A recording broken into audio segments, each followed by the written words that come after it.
ഒരു കാര്യം കൂടെ പറഞ്ഞ് ഞാൻ വചനത്തിലോട്ട് വരാം. കുറിവാക്കി ഇന്നലെ വായിച്ചു വെച്ചേക്കുവാണല്ലോ, അതിലോട്ട് ഓടി വരാം. ഞാന് ആദ്യമേ നിങ്ങളോട് പല പ്രാവശ്യം പല നിലയിൽ വ്യക്തമാക്കുന്നൊരു കാര്യമുണ്ട്. ഞാൻ ഇന്റർനാഷണൽ പ്രസംഗകനല്ല, TV പ്രഭാഷകനല്ല, മറ്റേതെങ്കിലും തരത്തിലുള്ള അറിയപ്പെടുന്ന നിലയിലുള്ള പ്രസംഗകനല്ല, ഒരിക്കലും അല്ല. ഞാൻ കവല പ്രസംഗകനാണ്. ചിലർ പറയൂ അങ്ങനെ പറയാം, എനിക്കത് അഭിമാനമാണ്. ഞാൻ പിന്നെ പറയുന്നു സ്വത്രാമം കവലയെ പ്രസംഗിക്കുന്ന എനിക്ക് അഭിമാനമാണ്. അപ്പൊ ഞാനൊരു കവല പ്രസംഗകനുമാണ്. ഒന്ന്. രണ്ട്, സെക്കുലർ വിദ്യാഭ്യാസം എന്ന് പറഞ്ഞാൽ 10ാം ക്ലാസ് ആണ്. ഉണ്ടതില്ല. അപ്പം ഒരു കവല പ്രസംഗന്റെ സ്റ്റാൻഡേർഡ് ഒക്കെ എന്റെ പ്രസംഗത്തിൽ പ്രതീക്ഷിക്കാവോ? ഉണ്ടതില്ല. അമേരിക്കൻ സ്റ്റാൻഡേർഡ് ഞാൻ പ്രസംഗിക്കണമെന്ന് പറഞ്ഞാൽ നടക്കുകയല്ല. സ്തോത്രം. എന്തോ ഈ പാസ്റ്റിങ്ങിനൊക്കെ ഇവിടുന്ന് കമന്ററി ഒക്കെ കേട്ടോണ്ടാ ഞാൻ പറഞ്ഞത്. സ്തോത്രം. പറയുന്ന കാര്യം പുസ്തകത്തിലുണ്ടോ എന്ന് മാത്രം നോക്കിയാൽ മതി. പുസ്തകത്തിലില്ലയോ, വചനവിരുദ്ധമാണോ, നിങ്ങൾ യോഗം കഴിയുമ്പോൾ മോനെ കുറ്റം അതാക്കാനല്ലടാ, അതിനൊക്കെ തെറ്റി അറിവില്ലായ്മ ഉണ്ടാ.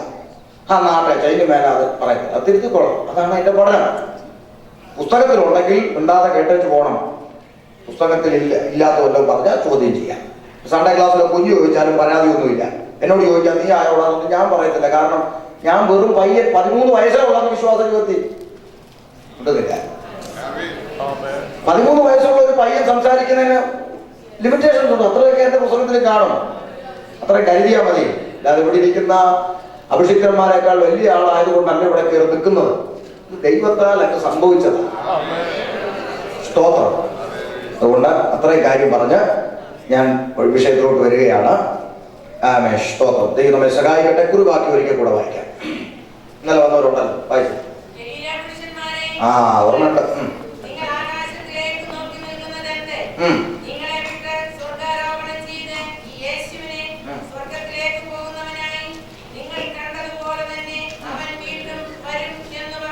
സ്തോത്രം. കരമുയർത്തി കർത്താവിനെ സ്തുതിച്ചേ. നമ്മുടെ കർത്താവ് വേഗത്തിൽ വരാൻ പോവാ. നാം പ്രത്യാശ വെച്ചിരിക്കുന്ന ആ മണവാളനോടൊപ്പം ആ മണിയറ വാസത്തിനായി നമ്മളെല്ലാം ഒരുങ്ങാൻ പോവാ അല്ലേ? സ്തോത്രം. ഞാന് ഒരിക്കലും മർത്തോമാക്കാരുടെ വീട്ടിൽ മരണത്തിന് പോയി. ആ മരണത്തിന് പോയപ്പോ അവിടെ ഒരു പാട്ട് കേട്ടു. സത്യത്തിൽ ആ പാട്ടിന്റെ ചില വരിയൊക്കെ കേട്ട് കഴിഞ്ഞപ്പോ ഞാൻ ചോദിച്ചു, കർത്താവിനോട് അറിയാമെന്ന് ചോദിച്ചു, എന്നാ ഒന്ന് തട്ടി പോന്നേ. അമ്മച്ചയല്ല, ഞാൻ എന്താ തട്ടിപ്പോകുന്നത് ഞാനൊന്ന് ചോദിച്ചു. കാര്യം നിങ്ങൾക്ക് അറിയാമോ ആ പാട്ടിന്റെ വരിയുടെ അർത്ഥം? അതിനകത്ത് ഇങ്ങനെ പറയുകയാണ്: സ്വർഗരാജ്യത്തിൽ ചെന്ന നേരത്ത് കർത്താവെന്നോട് ചോദിച്ചു, എന്നോട് സ്വന്ത ബന്ധങ്ങൾ വിട്ടു പോന്നപ്പോൾ നൊന്തു നീറിയോ നിൻ മനം? മറുപടി: ശങ്ക കൂടാതെ ചൊല്ലി ഞാൻ, കർത്താവേ ഇല്ലത്തെല്ലുമേ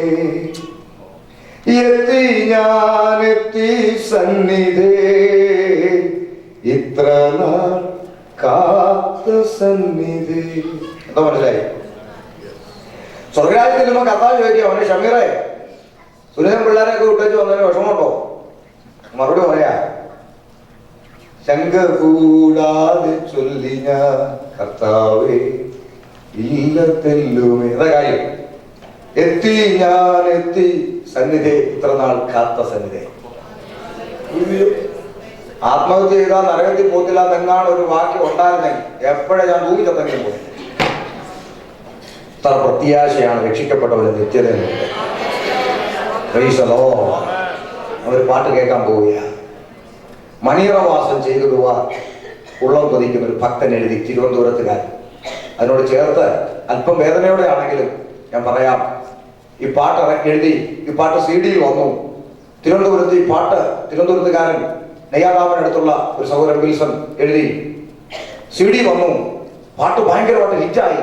കൺവെൻഷൻ വേദികളിലെല്ലാം പാടാൻ തുടങ്ങി. മണിയറവാസം ചെയ്തിടുവാൻ മണവാളനെ ഹൃദയം കൊതിച്ചിടുന്നു എന്ന് എഴുതിയ ഭക്തൻ ആ പാട്ട് എഴുതി ചില മാസങ്ങൾ പിന്നിട്ടപ്പോൾ അദ്ദേഹം ലോകത്തുനിന്ന് മാറ്റപ്പെട്ടു. ഈശ്വരോ, എല്ലാവരും പറഞ്ഞു പോയി, മുൻപേ കൂട്ടി എഴുതിയിട്ടേച്ച് പോയ പോലെ ആയിപ്പോയി. അത്ര അനുഗ്രഹിക്കപ്പെട്ട ഒരു ഗാനം. 1000 കൂടെ ഉണ്ടെങ്കിലും കർത്താവ് വിളിച്ചാൽ പോയേ മതിയാക്കും. പാട്ടിന്റെ വരികൾ പാടി നാം വചനത്തിലേക്ക് ഓടി വരും. ഈശ്വരോ, ഈശ്വരോ.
സ്നേഹിക്കുന്ന സ്വർഗ്ഗ പിതാവേ, ഞങ്ങൾ അങ്ങയെ സ്തുതിക്കുന്നു. വായിച്ച വേദഭാഗം അവിടുത്തെ കരുത്തിൽ വെച്ച് ഞങ്ങൾ അങ്ങയോട് പ്രാർത്ഥിക്കുന്നു.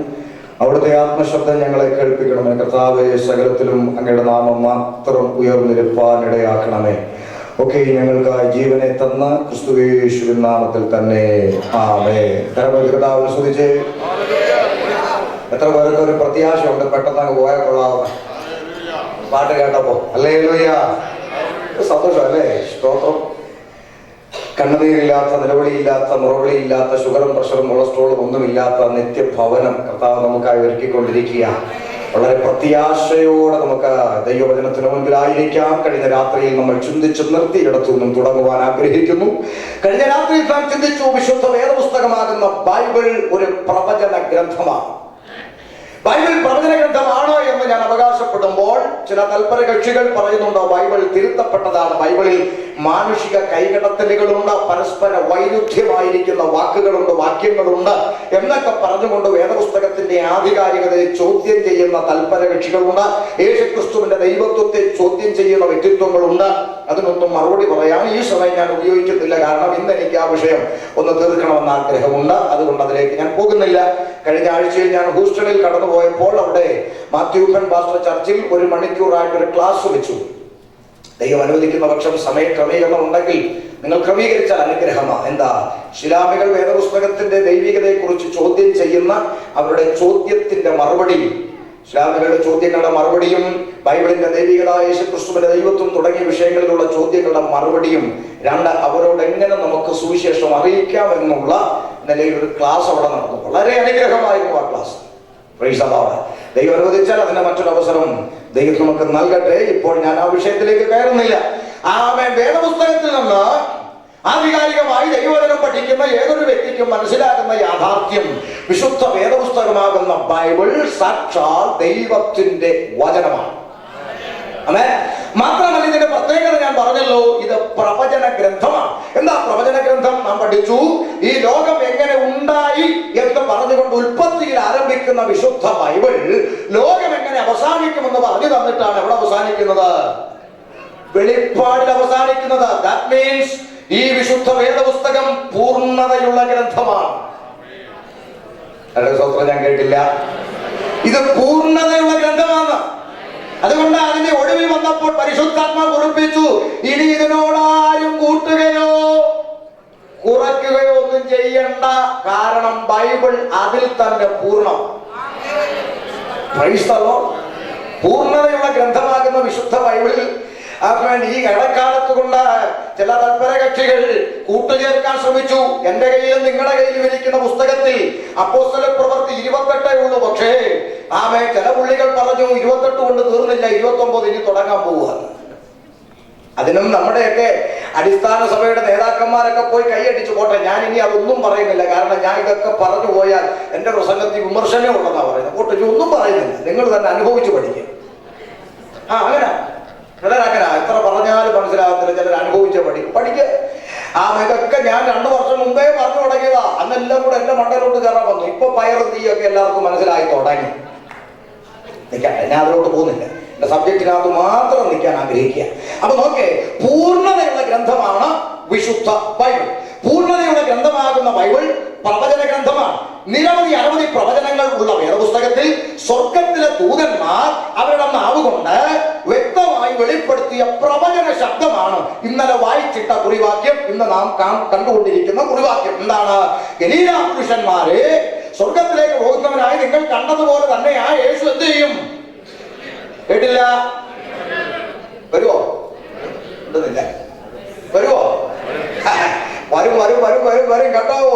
അല്ലാതെ ചില ആൾക്കാര് ഞങ്ങളുടെ നാട്ടിൻപുറത്ത് പറയുന്ന പോലെ കുറെ നാളുകൊണ്ട് പറയണ യാശു വരും യാശു വരും. അങ്ങനെ കുറെ നാളുകൊണ്ട് പറയുന്ന ഏർപ്പാടല്ലത്. പിതാക്കന്മാരുടെ കാലം മുതൽ പറഞ്ഞു തുടങ്ങിയ സകല തെളിവുകളും അടയാളങ്ങളും അതിന്റെ ഏകദേശം എന്നിൽ വന്ന് നിൽക്കുക. കാഹളത്തൊരിക്കാൻ അധിക നാളുകളില്ല കേട്ടു. മടങ്ങി വരാം.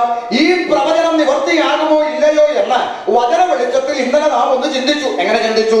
ഇതിനു മുൻപ് വേദപുസ്തകത്തിൽ എഴുതപ്പെട്ട എന്തെങ്കിലും കാര്യങ്ങൾ ലോകത്തിൽ നടന്നിട്ടുണ്ടോ എന്ന് നാം പരിശോധിച്ചു. ചെറുതും വലുതുമായ പ്രവചനങ്ങളുടെ നിവർത്തി ഇന്നലെ നാം വായിച്ചു കേട്ടു.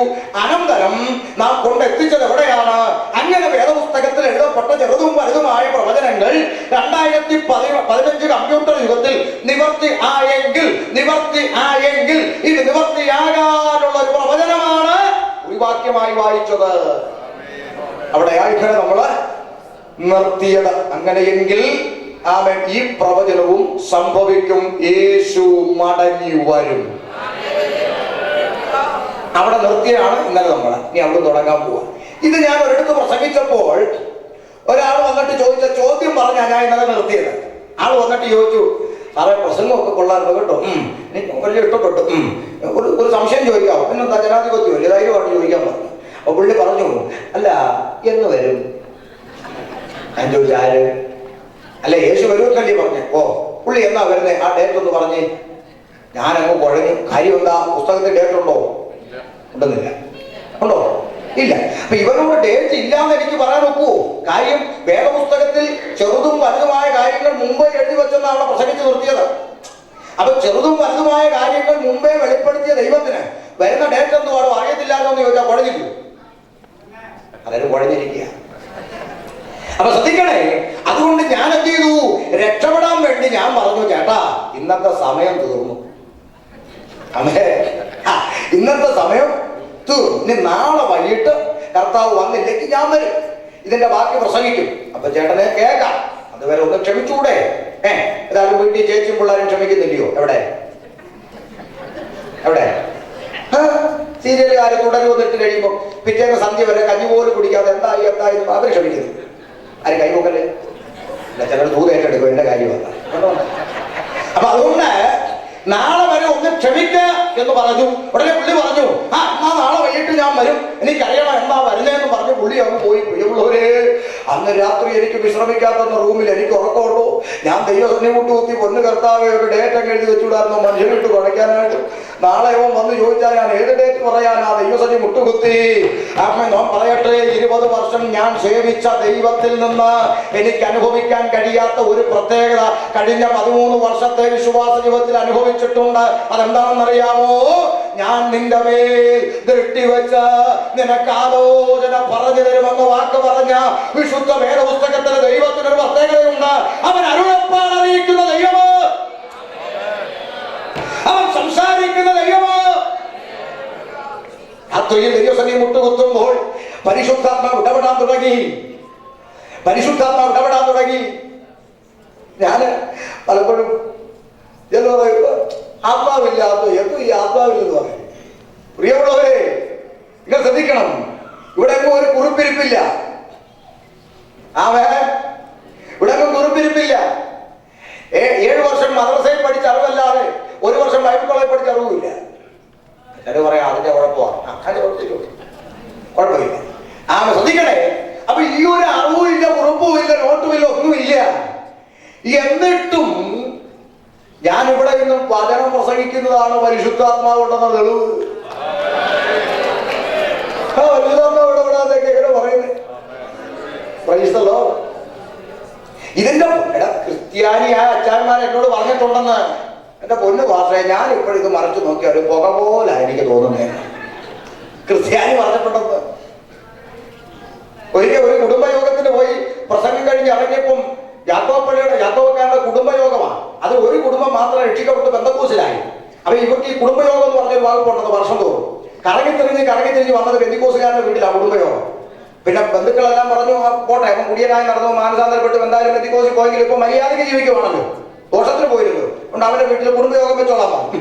അപ്പൊ അച്ഛൻ പറഞ്ഞു, കുടുംബയോഗം എന്റെ വീട്ടിൽ വെച്ചോ കുഴപ്പമൊന്നുമില്ല, പക്ഷെ എന്റെ വീട്ടിൽ വെച്ചാൽ ഞാൻ വിളിക്കുന്ന ആളായിരിക്കും പ്രസംഗിക്കുന്നതെന്ന്. പിന്നെ നിവർത്തില്ല, അവർ സമ്മതിച്ചു. ഒരിക്കൽ പറഞ്ഞാൽ പള്ളിയിൽ അച്ഛനും കാര്യങ്ങളൊക്കെ വന്നു, പ്രസംഗകൻ ഞാനും. നോക്കണേ, അച്ഛൻ എന്നെ പരിചയപ്പെടുത്തി, ബഹുമാനപ്പെട്ട ദൈവദാസം വന്നിട്ടുണ്ടെന്നൊക്കെ പറഞ്ഞു. എന്നെ പരിചയപ്പെടുത്തി. ഞാനും വളരെ ബഹുമാനത്തോടെ പ്രസംഗിക്കാൻ എഴുന്നേക്കും. ഞാൻ എന്നിട്ട് ആ കുടുംബയോഗത്തിൽ ഇരുന്ന് അത്രയും കുടുംബക്കാരോട് പറഞ്ഞു, ഞാനൊരു ചോദ്യം നിങ്ങളോട് ചോദിക്കും, ആ ചോദ്യത്തിന് നിങ്ങൾ മറുപടി തന്നാൽ മാത്രമേ ഞാൻ പ്രസംഗിക്കത്തുള്ളൂ, അല്ലെങ്കിൽ പിന്നെ അച്ഛൻ പ്രസംഗിച്ചോളൂ എന്ന് പറഞ്ഞു. അപ്പൊ എല്ലാവരും ആകാംക്ഷയോടിരിക്കുക. ഞാൻ ചോദിച്ച ചോദ്യം ഇത്രേ ഉള്ളൂ, മദ്യപാനി ദൈവരാജ്യത്തിൽ എന്ത് ചെയ്യത്തില്ല?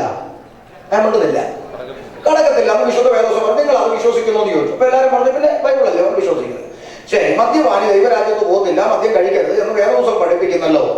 പക്ഷെ നിങ്ങളുടെ ഈ അച്ഛൻ പറയുകയാണ്, നിങ്ങളുടെ ഈ അച്ഛൻ നിങ്ങളോട് പറയുകയാണ്, ക്രിസ്തുമസ്, ഓണം അതുപോലുള്ള വിശേഷ ദിവസങ്ങൾ വല്ലതും വരുമ്പോൾ ഒരു അര ഗ്ലാസ് അടിക്കുന്നത് തെറ്റില്ല എന്ന് നിങ്ങളുടെ അച്ഛൻ നിങ്ങളോട് പറയുക. ഉലകത്തിൽ ഒരച്ഛന്മാരും അങ്ങനെ എന്ത് ചെയ്യത്തില്ല, പറയത്തില്ല. നമുക്കറിയാം, ഉദാഹരണത്തിന് പറഞ്ഞാട്ടോ, ഒരച്ഛന്മാരും അങ്ങനെ ഒന്നും പറയത്തില്ല, എനിക്കും അറിയാം, നിങ്ങൾക്കും അറിയാം. എന്നാലും ഒരു ഉദാഹരണത്തിന് ഞാൻ പറഞ്ഞു, ഈ അച്ഛൻ അങ്ങനെ പറഞ്ഞെന്നിരിക്കട്ടെ, ഒരു അര ഗ്ലാസ് വിശേഷ ദിവസത്തിൽ കുടിക്കാൻ കഴിയാച്ച കുഴപ്പമില്ല എന്ന് ഈ അച്ഛൻ പറഞ്ഞെന്നിരിക്കട്ടെ, നിങ്ങൾ കുടിക്കുമോ എന്ന് ചോദിച്ചു. ഇതിന്റെ മറുപടി കിട്ടിയിട്ട് ഞാൻ പ്രസംഗിക്കത്തോളം ഉണ്ടെന്നില്ല. നിങ്ങളെപ്പോലെ അവരും ഉണ്ടായിരിക്കുക. ഇച്ചിരി കഴിച്ചപ്പോഴത്തേക്ക് പിന്നെ ഒരു അച്ഛൻ എഴുന്നേറ്റ് പറഞ്ഞു കുടിക്കത്തില്ല. ഞാൻ ചോദിച്ചാൽ എന്താ അച്ഛൻ കുടിക്കാത്തെന്ന്. ആ ബൈബിളിൽ ചെയ്യരുതെന്ന് പറഞ്ഞപ്പോൾ പിന്നെ അച്ഛൻ പറഞ്ഞാൽ ചെയ്യാൻ നോക്കൂ. ഇത് കിട്ടാൻ വേണ്ടി ഇല്ലയോ ഞാൻ ചോദിച്ചത്, അവിടെ ഇനി ഞാൻ പ്രസംഗിച്ചോളാം. പിടി കിട്ടിയോ? ബൈബിളിൽ അരുതെന്ന് പറഞ്ഞിട്ടുണ്ടെങ്കിൽ പിന്നെ അച്ഛൻ പറഞ്ഞാൽ ചെയ്യുമോന്ന് അച്ഛൻ ചോദിച്ചേ. പ്രസംഗം തീരുന്നവരെ ഈ തീരുമാനത്തിന് മാറ്റമൊന്നും ഉണ്ടാകരുതെന്ന് പറഞ്ഞു. എന്നിട്ട് ബൈബിളിൽ അരുതെന്ന് പറഞ്ഞ കാര്യം പള്ളിക്കാർ ചെയ്തുകൊണ്ടിരിക്കുന്നത് ഞാൻ 1, 2 എട്ടടിക്കാൻ തുടങ്ങി. വല്ല ഉണ്ടാവൂ. ആദ്യം കുടുക്കട്ടൊക്കെ വെച്ചത് സ്വത്രം പറയാൻ വന്ന വിഷയമല്ല.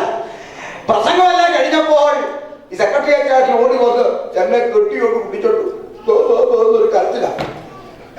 കാര്യം പറഞ്ഞാൽ പുള്ളി ഒന്ന് കരയുക, എന്താ കാര്യമോ?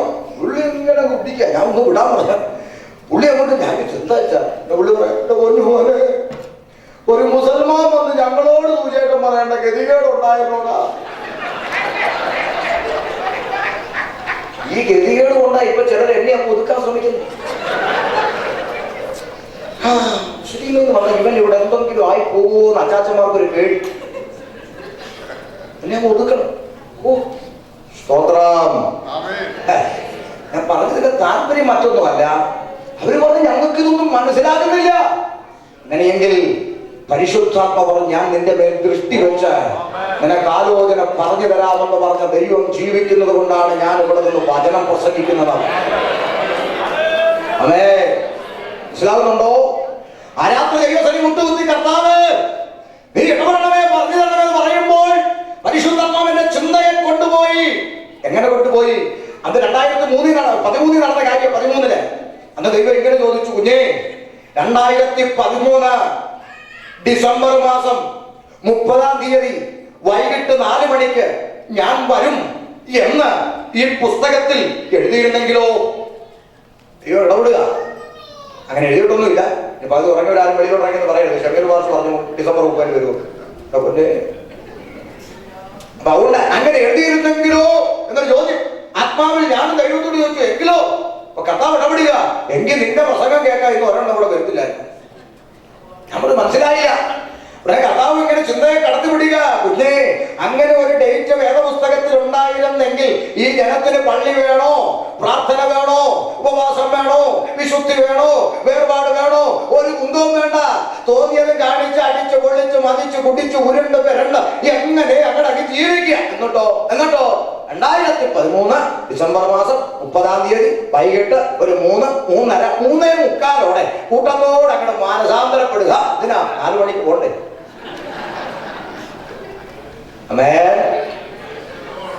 അപ്പൊ ദൈവത്തിന് ഡേറ്റ് അറിയാഞ്ഞിട്ടല്ലടാ എഴുതാഞ്ഞത്. പിന്നെയോ മനുഷ്യൻ ആരാ മോനെന്ന് തമ്പുരാന് നല്ലപോലെ അറിയാവുന്നോണ്ടാ എഴുതാഞ്ഞെന്ന് പറഞ്ഞു. പിറ്റേന്ന് രാത്രി ഞാൻ അങ്ങോട്ട് കയറി എന്ന് പറഞ്ഞു, മോനെ ദൈവത്തിന് ഡേറ്റ് അറിയാഞ്ഞിട്ടല്ല എഴുതാഞ്ഞത്, നീ ആരാ മോനെന്ന് തമ്പുരാന് നല്ലപോലെ അറിയാം, അതുകൊണ്ടാണ് എഴുതാഞ്ഞത്. അതുകൊണ്ടാണ് വേദപുസ്തകം അടിവരായിട്ട് പറഞ്ഞത് കള്ളനെ പോലെ ഒരു അല്ലേ. അതിന്റെ പേര് ചിലര് കർത്താവ് കള്ളനാണോ അവനെ? കള്ളനെ പോലെ വരുമെന്ന് പറഞ്ഞാൽ എന്താ കാര്യം? കള്ളൻ തലേന്ന് വിളിച്ചു പറയും, കുഞ്ഞമ്മയോ നാളെ നിങ്ങളുടെ വീട്ടിൽ ആഘോഷണം കേട്ടോ, അതുകൊണ്ട് നാളെ പിന്നെ നിങ്ങളൊരു ഒരു സെക്കൻഡ് ഷോ സിനിമയൊക്കെ കണ്ടേ വെളുപ്പിനൊരു 3:30-3:45 വന്നാൽ മതി, അതുകൊണ്ട് ഞാൻ തീർത്തേച്ച് പൊക്കോളാം എന്ന് മുന്നറിയിപ്പ് വന്നിട്ടാണോ വരുന്നത്? അല്ല. അപ്പൊ കള്ളനെ പോലെ എന്ന് പറഞ്ഞാൽ എന്താ? ഒരു മുന്നറിയിപ്പുമില്ലാതെ നിലയ്ക്കാത്ത നാഴികയിൽ കർത്താവിന്റെ വരവാകും. ഏത് സമയത്ത് ഒരുങ്ങിയിരിക്കണം എന്നുള്ള അറിയിപ്പാണ്. മനസ്സിലായോ? അപ്പൊ അതുകൊണ്ടാണ് ഡേറ്റ് എഴുതാറ്റതെന്ന് ഞാൻ അങ്ങോട്ട് തകർത്തടിച്ചു. അപ്പോഴടുത്തൊരു ചോദ്യം ഇങ്ങോട്ട് വരും, ഞാൻ പ്രതീക്ഷിക്കുന്നു. എന്താ? പിന്നെ നിങ്ങളെങ്ങനെ അറിയോ യേശു വരുന്നത് എന്നാണ്? അതിന് വഴിയുണ്ട്. അതെന്ത് വഴി? കാർമേഘം ഉരുണ്ടു കൂടുമ്പോ കറിയാച്ചൻ പറയും, അറിയാമേ മുണ്ട് പറക്കി അകത്തിലടി മഴ പെയ്യാൻ സാധ്യതയുണ്ട്. അച്ഛനെങ്ങനെ മനസ്സിലായി? എടി ലക്ഷണം കണ്ടില്ലയോ? ലക്ഷണം കണ്ടപ്പോ കാര്യം പിടികിട്ടിയെങ്കിൽ യേശു വരുന്ന ഡേറ്റ് ബൈബിളിലില്ല. പക്ഷേ 2000 വർഷങ്ങൾക്കപ്പുറം അതാ എന്റെ കർത്താവ് മലയുടെ മുകളിൽ ഇരുന്ന് പറഞ്ഞു ചില ലക്ഷണങ്ങൾ. 2000 വർഷങ്ങൾക്ക് മുമ്പ് കർത്താവ് പറഞ്ഞു തന്ന ആ ലക്ഷണങ്ങൾ ഈ 2015 കമ്പ്യൂട്ടർ യുഗത്തിൽ സംഭവിക്കുന്നുണ്ടെങ്കിൽ അവൻ വരും നിശ്ചയം. സംഭവിക്കുന്നുണ്ടെങ്കിൽ എന്ന് പറയാതെ സംഭവിച്ചെന്ന് പറയാം. ഒന്ന്, കർത്താവ് പറഞ്ഞു യഹൂദന്റെ നേരെ വിരലി കൊണ്ട് യേശു പറയുക, ഈ അത്തി തളർക്കും. അത്തി തളർക്കൂ? അതൊക്കെ കൊഴിഞ്ഞു പോയി. അല്ലെ കൊഴിഞ്ഞ മരം വലിയ വെച്ചാ പിന്നെ തളർക്കുന്നേ? അതിനിപ്പോ യഹൂദൻ കൊഴിഞ്ഞോ? പിന്നെ കർത്താവ് തന്നെ പറഞ്ഞു കല്ലുമേ കല്ല് ശേഷിക്കാതെ ഇടിഞ്ഞു പോകുന്ന കാലം വരുമെന്ന് കർത്താവ് തന്നെ പറഞ്ഞിരുന്നു, അല്ലേ? അപ്പൊ ഈ ഇസ്രായേൽ കൊഴിഞ്ഞോ പാസ്റ്ററെ? പിന്നെ എന്നാ ചരിത്രം പുറകോട്ട് പഠിക്കുമ്പോൾ AD 70 കാട്ടാനകളെ കൊണ്ടുവന്ന യെരൂശലേം ദേവാലയത്തിന്റെ അടിസ്ഥാന കല്ല് വരെ കുത്തിയിളക്കി കല്ലിന്മേൽ കല്ല് ശേഷിക്കാതെ ദേവാലയം പൊളിക്കപ്പെട്ടു. അത് ചരിത്രം. അന്ന് പ്രാണരക്ഷാർത്ഥം ചിതറപ്പെട്ട യഹൂദൻ കൊല്ലത്ത് തങ്കശ്ശേരിയിലും എറണാകുളത്ത് ഫോർട്ട് കൊച്ചിയിലും വരെ യഹൂദൻ ചിതറി പാർത്തിരുന്നു എന്ന ചരിത്രത്തിന്റെ നാളുകളിൽ കോറിയിട്ടിരിക്കുക. ഭൂപടത്തിൽ നിന്നും മാഞ്ഞുപോയി. പിന്നെ ആ യഹൂദൻ തളർത്തോ പാസ്റ്റേ? പിന്നെ എന്ന് അതേ ചരിത്രം പറയുന്നു. 1948 മെയ് മാസം 14 UNOയുടെ അംഗീകാരത്തോടെ ഇസ്രായേൽ ഒരു രാജ്യമായി പ്രഖ്യാപിക്കപ്പെട്ടു. ഭൂപടത്തിൽ തിരികെ കയറി അത്തി തളർത്തു. ഇന്ന് ലോകരാഷ്ട്രങ്ങളുടെ പേടി സ്വപ്നമായി ന്യൂനപക്ഷമായ ഇസ്രായേൽ പൂത്ത് തളർത്ത് വിടർന്നു വിലസി നിൽക്കുമ്പോൾ വിളിച്ചറിയിക്കുന്ന ഒരു യാഥാർത്ഥ്യമുണ്ട്. കുഞ്ഞേ, കാഹളം ധരിക്കാനിതാ സമയമെടുത്തുകൊണ്ടിരിക്കുന്നു. അതാ ഇസ്രായേൽ ശക്തി പ്രാപിച്ചുകൊണ്ടിരിക്കുന്നല്ലോ. ഇനിയും കുറഞ്ഞോന്ന് കഴിയുമ്പോൾ വരുവാനുള്ളവൻ വരും. യേശു പറഞ്ഞെടുത്തടയാളെന്താ? അവന്റെ വരവെടുക്കുമ്പോൾ ക്ഷാമവും ഭൂകമ്പങ്ങളും അവിടങ്ങളിൽ ഉണ്ടാകും. ക്ഷാമയില്ലേ? നമ്മൾ ക്ഷാമകാലത്താ ജീവിക്കുന്നതെന്ന് അറിയുന്നുണ്ടോ? മനുഷ്യന് സാധാരണക്കാരൻ ജീവിക്കാൻ കഴിയാത്ത നിലവാരത്തിൽ ലോകത്തിന്റെ സിസ്റ്റം ആയിക്കൊണ്ടിരിക്കുക. അങ്ങോട്ട് പലതിനും ബുദ്ധിമുട്ടുന്ന രംഗങ്ങളായി ഇനി അങ്ങോട്ട് വരാൻ പോകുന്നത്. ഭൂകമ്പങ്ങൾ അമേരിക്കക്കാരോട് ഞാൻ പറഞ്ഞു തരണ്ടല്ലോ. അവിടങ്ങളിൽ ഉണ്ടാകുന്നു. റോഡൊക്കെ രണ്ടായിട്ട് കീറി അങ്ങ് പോവുക, ഓടിക്കൊണ്ടിരുന്ന കാർ താന്നങ്ങ് പോവുക, ആ വിള്ളലിനകത്തോട്ടങ്ങ് പോവുക. ആ നിലയിൽ ഭൂകമ്പങ്ങൾ, യുദ്ധങ്ങൾ, യുദ്ധശ്രുതികളൊക്കെ നടന്നുകൊണ്ടിരിക്കുന്നു. കർത്താവ് പറഞ്ഞ അടുത്തടയാളത്തിലേക്ക് ഓടി വരട്ടെ. അമ്മയപ്പന്മാർ മക്കളെയും മക്കൾ അമ്മയപ്പന്മാരെയും കൊല്ലുന്നൊരു കാലം 2000 വർഷങ്ങൾക്കപ്പുറം എന്റെ കർത്താവ് ഇത് പറയുമ്പോൾ നിങ്ങളെപ്പോലെ കുറെ അമ്മമാർ അന്നും ഉണ്ടാകണമല്ലോ, അല്ലേ? വേണ്ടേ? നിങ്ങളെപ്പോലെ കുറെ അമ്മമാര് സഹോദരിമാർ അന്നും ഉണ്ടല്ലോ. 2000 വർഷങ്ങൾക്ക് മുമ്പ് കർത്താവ് ഇരുന്നുകൊണ്ട് അമ്മയപ്പന്മാർ മക്കളെ കൊല്ലിക്കുമെന്ന് പറയുമ്പോൾ അന്ന് നിങ്ങളെപ്പോലുള്ള അമ്മമാർക്ക് വേണമെങ്കിൽ കൊടി പിടിക്കായിരുന്നു. യേശു നീതി പാലിക്കുക. ഞങ്ങൾ പ്രസവിച്ച കൊച്ചുങ്ങളെ കൊല്ലുമെന്ന് ഈ ഉപദേശി പഠിപ്പിക്കുന്നു. Praise the Lord. അന്നത്തെ അമ്മമാർക്ക് വേണമെങ്കിൽ കൊടി പിടിക്കായിരുന്നു, അല്ലേ? കാരണം പ്രസവിച്ച ഒരമ്മയും തന്റെ മക്കളെ കൊല്ലത്തില്ല. എന്നാൽ ഇന്ന് എന്റെ മുമ്പിൽ ഇരിപ്പുണ്ട് കുറെ അമ്മമാര്. വെല്ലുവിളിച്ച് ചോദിക്കട്ടെ, പ്രസവിച്ച ഒരമ്മയും തന്റെ മക്കളെ കൊല്ലത്തില്ലെന്ന് പറയാൻ തന്റെ ഇടമുള്ള ഒരമ്മ ഇതിനകത്തുണ്ടെ ഒന്ന് എഴുന്നേക്കാവോ? മിണ്ടുന്നില്ല. നോക്കണ്ട, എഴുന്നേക്കത്തില്ല. എന്താ കാര്യം? ചോരക്കുഞ്ഞിനെ വാഷിംഗ് മെഷീനിലിട്ട് കൊന്ന അമ്മ കൊച്ചു കേരളത്തിൽ, യൂറോപ്യൻ ക്ലോസറ്റിനകത്ത് തല തിരികെ കയറ്റി കൊന്ന അമ്മ കൊച്ചു കേരളത്തിൽ, അലമാരക്കകത്ത് പൂട്ടി വെച്ച് കൊന്ന അമ്മ, വേസ്റ്റ് ബോക്സിൽ കഴുത്തറുത്തിട്ട് കൊന്ന അമ്മ. നോക്ക, ആലപ്പുഴക്കടുത്ത് അമ്പലപ്പുഴയിൽ ഒരു ചോരക്കുഞ്ഞ് പിറന്നു വീണു. അതാ പുഞ്ചിരിക്കുന്ന കുഞ്ഞിനെ വാരിയെടുത്ത് അപ്പനും അമ്മയും ഓടി. എവിടെ? ലക്ഷണക്കാരന്റെ അടുത്ത് കുഞ്ഞിന്റെ ഭാവി അറിയാൻ ലക്ഷണക്കാരന്റെ അടുത്ത് കൊണ്ടുവച്ചു. ലക്ഷണക്കാരൻ എന്ത് ചെയ്തു? അവൻ കവടിയൊക്കെ നിരത്തി അങ്ങോട്ടും ഇങ്ങോട്ടും നോക്കിയിട്ട് പറഞ്ഞു, ബുധൻ ശുക്രനിലേക്കും ഭൂമി ചൊവ്വയിലേക്കും വ്യാഴം ശനിയിലേക്കും പോയത് കൊണ്ട് ഞായറാഴ്ച അവധിയാണ്. ഇത് കേട്ടുകൊണ്ട് അവൻ പറഞ്ഞു, ഈ കുഞ്ഞ് ജീവിച്ചിരുന്നാൽ അപ്പന് ദോഷം, അപ്പന് ദോഷം. ഇത് കേട്ടുകൊണ്ട് കലിപൂണ്ട് പാഞ്ഞെത്തി അപ്പനുണ്ടല്ലോ അമ്പലപ്പുഴയിൽ ആ ചോരക്കുഞ്ഞിനെ കാലെ പിടിച്ച് സിമന്റ് തറയിലേക്ക് വീശിയടിച്ചു. പിഞ്ച് തലച്ചോറ് പൊട്ടിച്ചു തറി.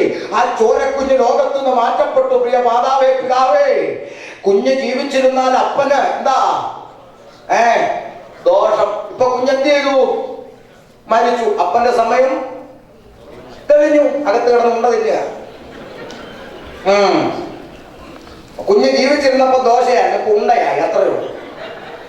ജനത്തിന് ഈ പൊട്ടത്തരം മതിയെന്നും. ഇപ്പൊ പെന്തിക്കോസ്കാർക്കും പൊട്ടത്തരം മതിയല്ലോ. ഉണ്ടെന്നില്ല. എന്ത് പൊട്ടത്തരം. പണ്ടവൻ തത്തയെ കൊണ്ട് പറയുമായിരുന്നു, ഇപ്പൊ ബൈബിളും കൊണ്ട് പറയും. അത്രയുള്ളൂ.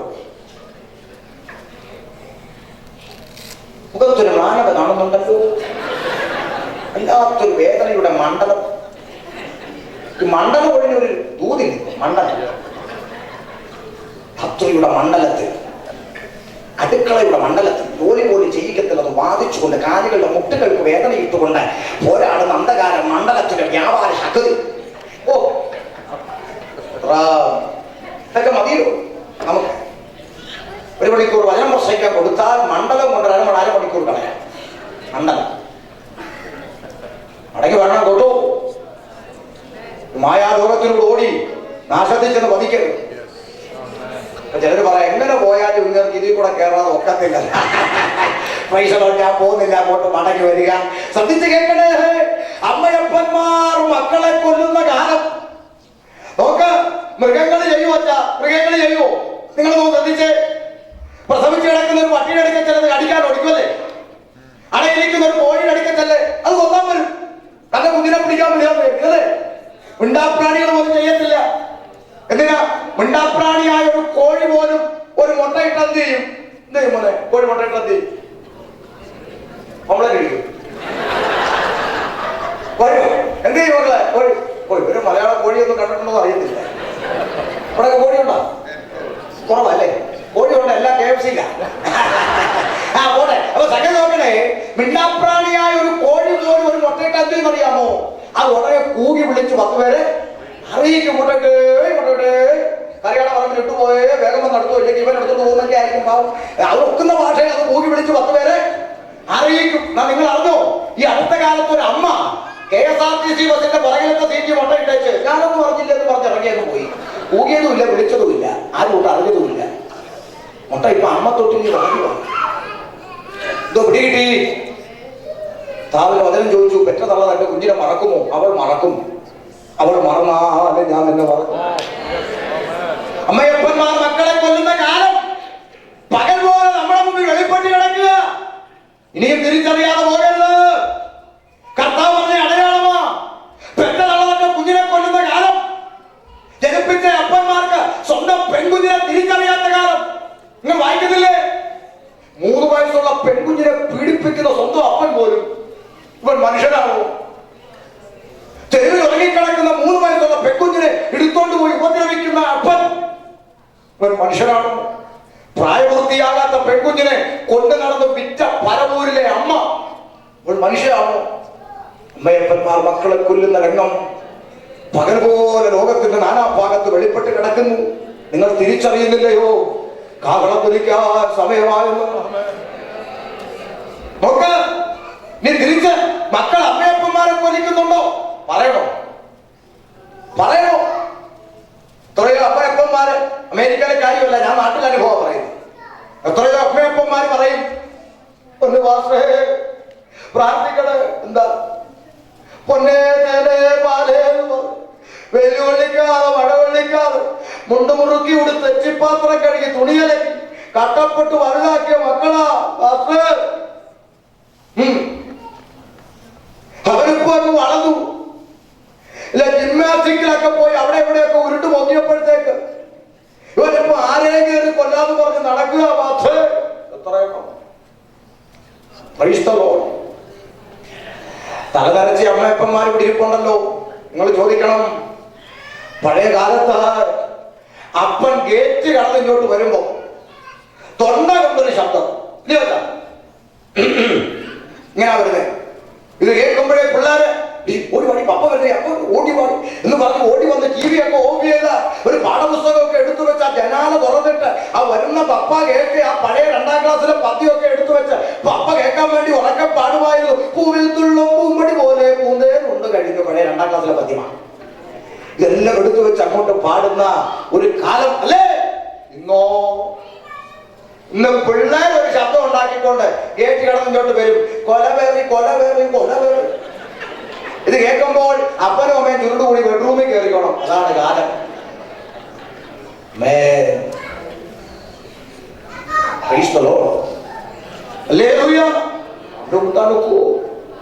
അമ്മയപ്പന്മാർ മക്കളെയും മക്കൾ അമ്മയപ്പന്മാരെ കൊല്ലുന്ന കാലം. ഇടയ്ക്ക് തിരുവനന്തപുരത്ത് ഞാൻ ഒന്ന് പോയ സമയത്ത് ഒരു വീട്ടിൽ ഒത്തിരി നാളായി ഒന്ന് വിസിറ്റ് ചെയ്യാന്ന് വിചാരിച്ച് അങ്ങോട്ടൊന്ന് കയറിയപ്പോഴാ ഒരു ചെറുപ്പക്കാരൻ അപ്പന്റെ മുഖത്ത് നോക്കി പറയുന്ന ഡയലോഗ് കേട്ടോട് അങ്ങോട്ട് ചെല്ലുന്നു.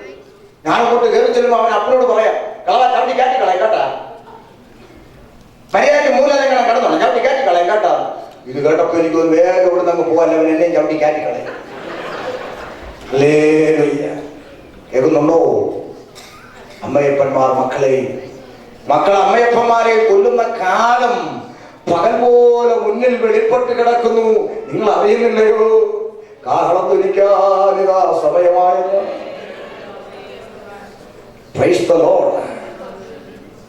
ഇനി കർത്താവ് പറഞ്ഞ അടുത്ത അടയാളം എന്താ? മത്തായി 24:23 വായിക്കും. അത് വായിപ്പിച്ച ഒക്കത്തുള്ളൂ, അതുകൊണ്ട് വായിക്കും. മത്തായി 24:23.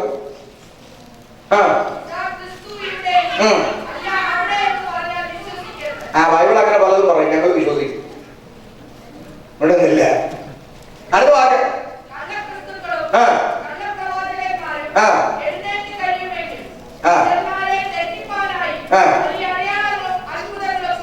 ചുമ്മാ ചെറിയ ചെറിയ നടുവേന നിങ്ങളായിരിക്കും. അതിന്റെ ചുമ്മാ വായിച്ചതാ. ആണോ? അയ്യോ ചെറുതൊന്നുമല്ലെന്ന്. വലിയ അടയാളങ്ങളും വലിയ അത്ഭുതങ്ങളും കാണിക്കാൻ ശ്രമിക്കുമെന്നാണോ? കാണിക്കും. ഓർത്തുകൊള്ളുവിൻ, ഞാൻ മുമ്പ് കൂട്ടി നിങ്ങളോട് പറഞ്ഞിരിക്കുന്നു. കർത്താവ് അങ്ങനെ എന്തെല്ലാം പറയും. ഞങ്ങൾ നമുക്ക് വലിയ അത്ഭുതവും വലിയ അടയാളവും കഴിഞ്ഞിട്ടല്ലേ ഉള്ളു, ബാക്കിയല്ല. അന്ത്യകാലമായത് നിങ്ങൾ ആരും മിണ്ടുന്നില്ല. വീട്ടിൽ നിന്ന് ഞാൻ എഴുതിക്കൊണ്ടു വന്ന വാക്യല്ലത്, കർത്താവ് തന്നെ പറഞ്ഞതാ. ഞാൻ മുമ്പേ കൂട്ടി പറഞ്ഞു, കഴിയുമെങ്കിൽ വൃതന്മാരെന്ന് പറഞ്ഞാൽ ചിലർ പഠിച്ചു വെച്ചിരിക്കുന്ന വൃദ്ധന്മാരെന്നാ. വൃദ്ധന്മാരല്ല, വൃദ്ധന്മാരെന്ന് പറഞ്ഞാൽ അർത്ഥം വിശ്വാസ വീരന്മാരെ. വിശ്വാസത്തിൽ അടിയുറച്ചു നിൽക്കുന്ന വിശ്വാസ വീരന്മാരെ പോലും തെറ്റിക്കാൻ വലിയ അത്ഭുതങ്ങളും വലിയ അടയാളങ്ങളുമായി കള്ളക്രിസ്തുക്കളും കള്ളപ്രവാചകന്മാരും ഇറങ്ങുന്നു. വെണ്ടയ്ക്ക പോലെ മുമ്പൂട്ടി എഴുതി വെച്ചിട്ടൊന്നും എന്തിക്കോസുകാർക്ക് അതറിയണ്ട, ഞങ്ങൾ പോകും. കർത്താവ് പറഞ്ഞിട്ട് കേൾക്കാത്തവര് ഷമീർ പറഞ്ഞാൽ കേൾക്കും. ആമേ. എന്താ നിങ്ങളുടെ സ്വത്രമൊക്കെ പോയല്ലോ? ആമേ. നോക്ക, ഓർത്തുകൾ ഞാൻ നിങ്ങളോട് മുമ്പൂട്ടി പറഞ്ഞല്ലോ. അടുത്തത്, അങ്ങനെയാണ് നിങ്ങളോട് അവൻ മരുഭൂമിയിൽ എന്ന് പറഞ്ഞാൽ പുറപ്പെടരുത്. ഇതാ അറകളിൽ എന്ന് പറഞ്ഞാൽ വിശ്വസിക്കരുത്. ഇതൊക്കെ സംഭവിക്കുന്നതിന് ഇടയ്ക്ക് മിന്നൽ കിഴക്കുന്ന് പുറപ്പെട്ട് പടിഞ്ഞാറോളം വിളങ്ങും പോലെ മനുഷ്യപുത്രന്റെ വരവാകും. ഒക്കെ ഈ കോക്കാമ്പീച്ചൊക്കെ നടന്നുകൊണ്ടിരിക്കുന്നതിന്റെ ഇടയിൽ ഒരു മിന്നല് ഈ കണ്ണിമ ഒന്ന് അടച്ചു തുറക്കുന്ന നിമിഷം രക്ഷിക്കപ്പെട്ടവൻ അങ്ങ് പോകും. രക്ഷിക്കപ്പെട്ടവൻ മറന്നു പോകുമ്പോഴും ഇവിടെ കുഞ്ഞെ നിവർന്ന് എല്ലാം ഉണ്ടോ? ഇല്ല. ഇവിടൊക്കെ തന്നെ കാണണം കേട്ടോ. ഹല്ലേലൂയ. എന്താ ഉണ്ടാകുന്നത്? സ്തോത്രം. ശ്രദ്ധിച്ചേ, ഇത് അന്ത്യകാലം. കള്ളക്രിസ്തുക്കളും കള്ളപ്രവാചകന്മാരും പറയാതിരിക്കാൻ നിവർത്തിയില്ല. കണ്ട ചക്കും ചുക്കും എല്ലാം പറഞ്ഞുകൊണ്ട് അശുദ്ധാത്മാവ് ഒരു മനുഷ്യനെ വിട്ട് തണുപ്പുള്ള പ്രദേശങ്ങളിൽ കൂടെ ഇങ്ങനെ നീരോട്ടം അന്വേഷിച്ച് ഊടാടി നടക്കുന്ന പറഞ്ഞ പോലെ തണുപ്പാകുമ്പോൾ വണ്ടി കണക്കിന് ഇറങ്ങും അമേരിക്കയിലും പ്രവാചകൻ ഉണ്ടെന്നില്ലല്ലോ.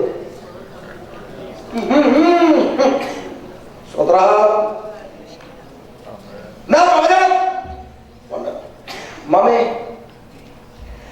അമ്മാമ്മയുടെ ഒറ്റയാളുടെ കണ്ണുനീര് കൊണ്ടാ ഈ വീട് ഇങ്ങനെ പോകുന്നത് കേട്ടോ.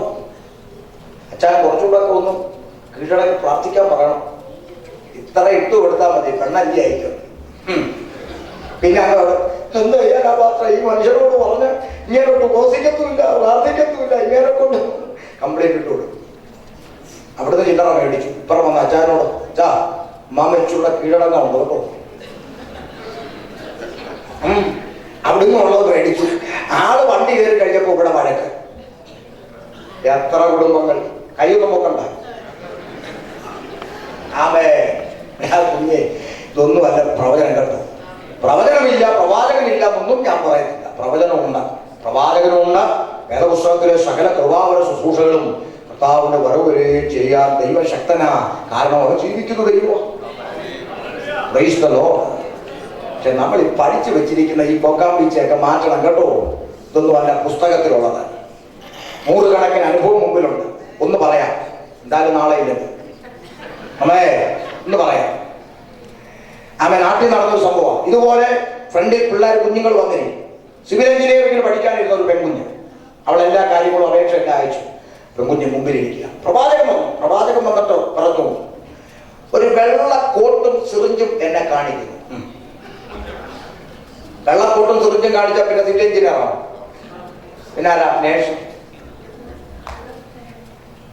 ഈ പെൺകൊച്ച് ആകെ, കാരണം അവർക്ക് സിവിൽ എഞ്ചിനീയറിംഗ് പഠിക്കാൻ എന്ന് പറഞ്ഞു കോട്ടും സിറിഞ്ചും കാണിക്കും. ഉടനെ ഈ തന്തേൻ തള്ളെന്ന് പറഞ്ഞാൽ ഈ തരത്തിലുള്ള നോക്കാമ്പിച്ചൊക്കെ കിടന്ന് നടക്കുക. തന്തേൻ തള്ളെ മീറ്റിംഗ് കഴിഞ്ഞപ്പോൾ പെണ്ണിനോട് വന്നിട്ട് പറഞ്ഞു, എടി ദൈവാത്മാവ് കൂത് കേട്ടോ, നീ നേഴ്സിനാ.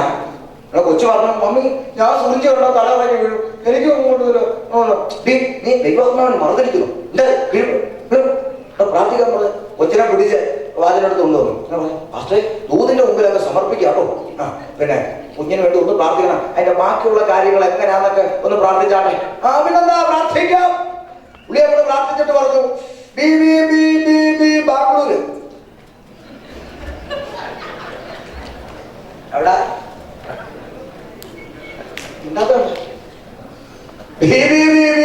ബാംഗ്ലൂര്. ചുരുക്കി പറയട്ടെ, കൊച്ചിനെ ബാംഗ്ലൂർ അങ്ങ് അയച്ചു. 3 വർഷം കഴിഞ്ഞു. പരീക്ഷയിൽ 8 നിലയെ പൊട്ടി. പരീക്ഷ എഴുതി 8 നിലയെ പൊട്ടി. അവർക്ക് ഇത് വീണ്ടുമായിട്ട് ബന്ധമില്ല. 8 നിലയെ പൊട്ടി. അവിടെ ദൂത് പറഞ്ഞ ഉപദേശം വിളിച്ചു. അത്ര ദൈവം പറഞ്ഞിട്ടല്ലോ കൊച്ചിനെ അയച്ചു. എല്ലാത്തിനും തോറ്റുപോയല്ലോ. ഉടനെ ദൂത് എങ്ങനെ നോക്കാതിരിക്കും? കേരള ബോർഡർ കഴിഞ്ഞ് പോയപ്പോഴത്തേക്ക് അവൾ ആത്മീയം പോയില്ലേ? അപ്പൊ കുഴപ്പം ആരുടെയാ? ഉണ്ടെന്നില്ല കണ്ടോ. കുഴപ്പം ആരുടെയാ?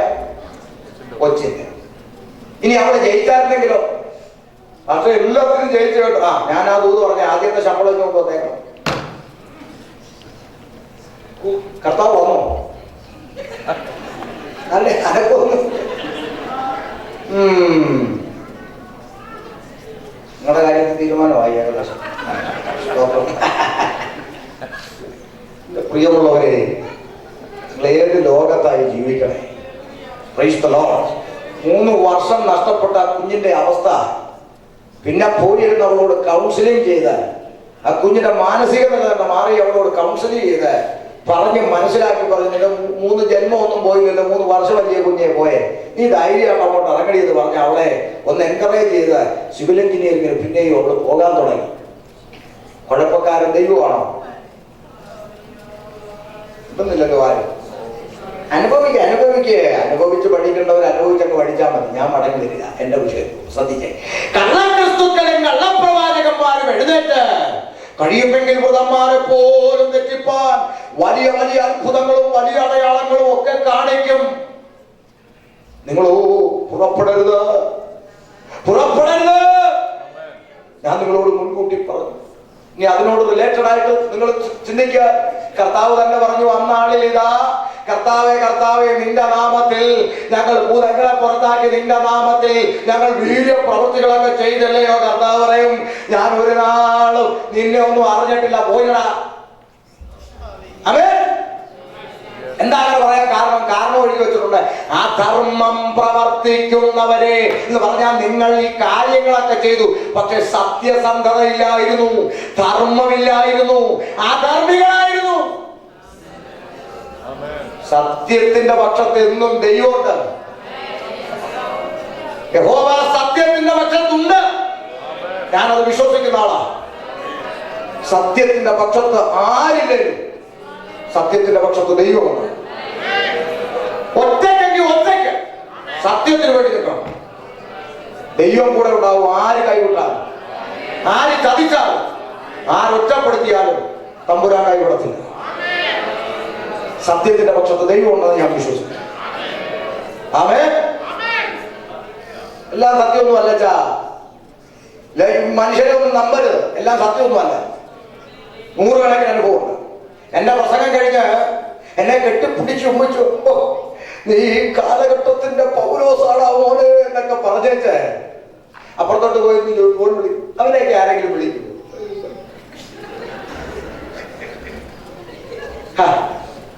നീ യൂദായെ പോലും തോപ്പിച്ച് കളഞ്ഞല്ലോടാ അമ്മേ. നീയാണോ എന്നെ ചുംബിച്ചത്? മോശമായി പോയി. ഒരുത്തനെ നമ്പാനൊക്കത്തില്ല.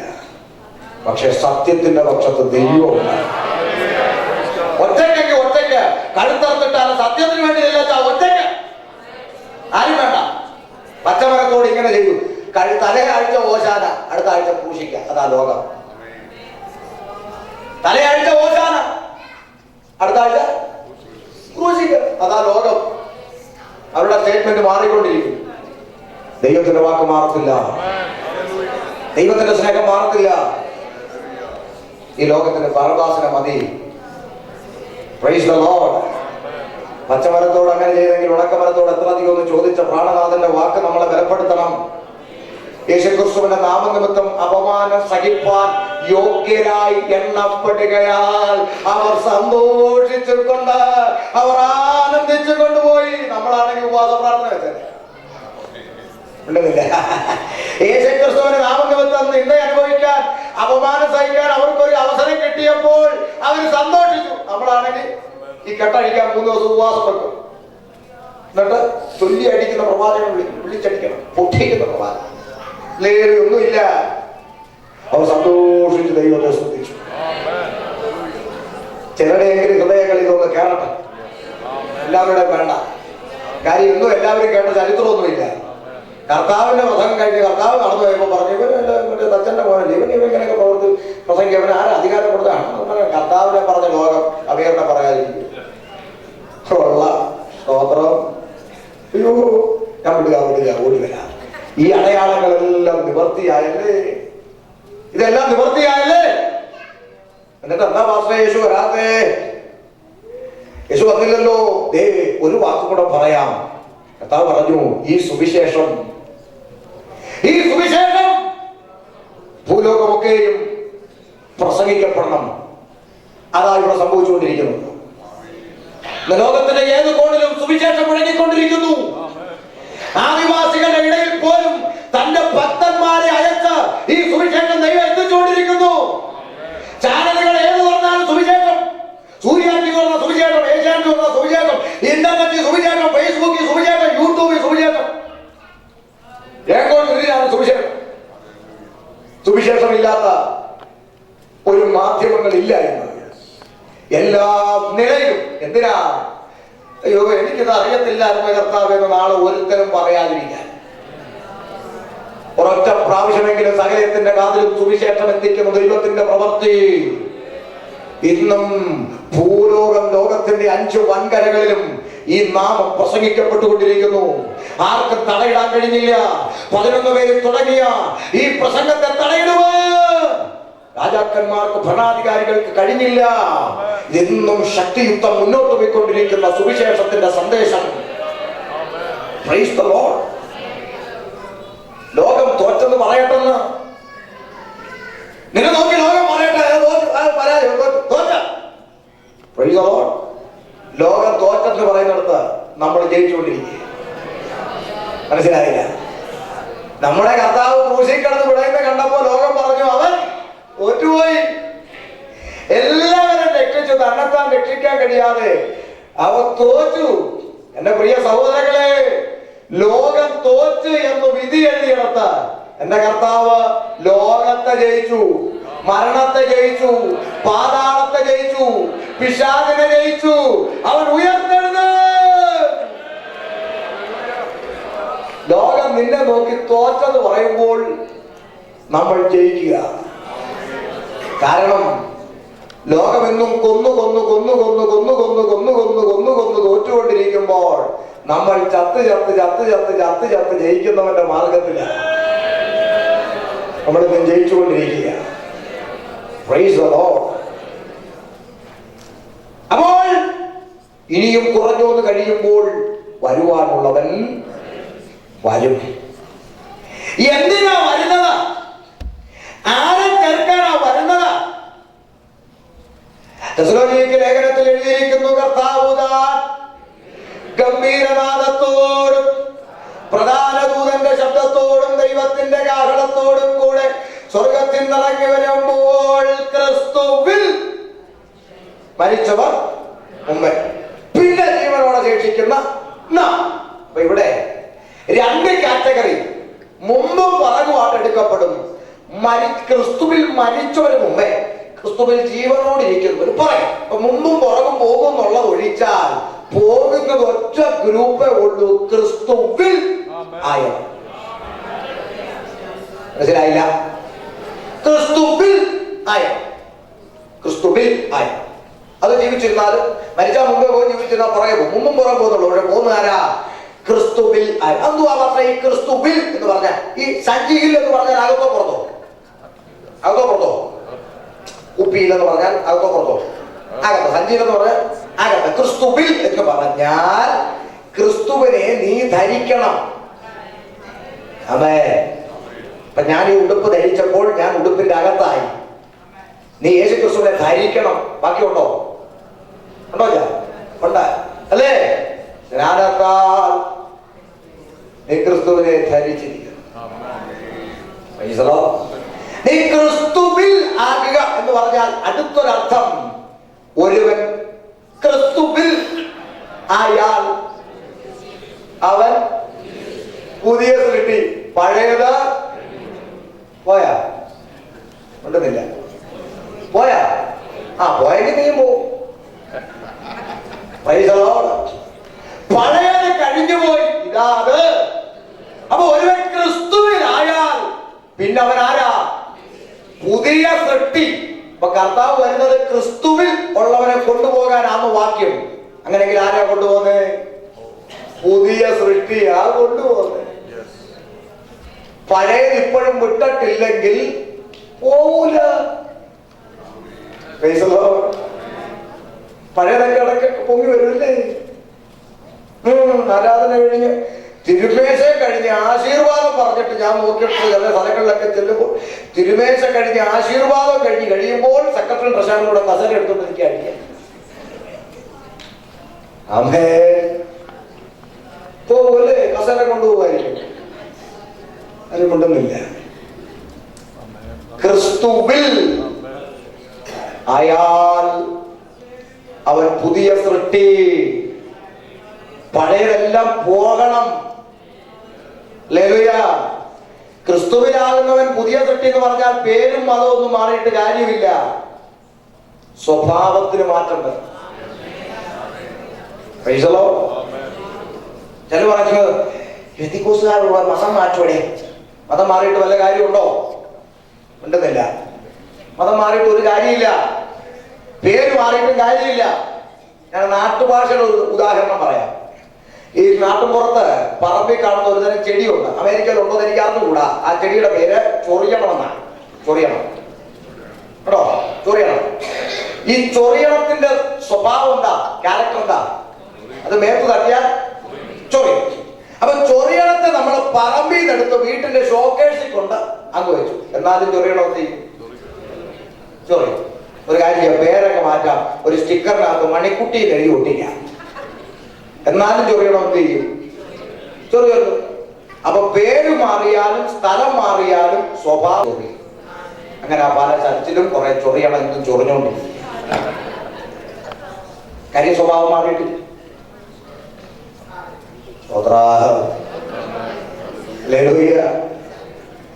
ഇങ്ങനെയുള്ള ചൊറിയണത്തെ ചില സമയം നമ്മൾ എന്ത് ചെയ്യും? എടുത്തങ്ങ് വെളിയിൽ കളയും. ഈ വെളിയിൽ കളയാൻ കാത്തിരിക്കുകയാണ് വേറെ ചിലർ ഈ ചൊറിയണത്തെ പിടിച്ചുകൊണ്ട് അവന്റെ സഭയെ കൊണ്ടുപോകാൻ. അങ്ങനെ ഇവിടുത്തെ പാസ്റ്റർ സ്തോത്രം ചെയ്യും, കർത്താവേ ആ സഭയുടെ കാര്യം പോയി, കാര്യം ഇവൻ അവിടെ ചെന്ന് ചൊറിയപ്പെടുന്നതാണ്.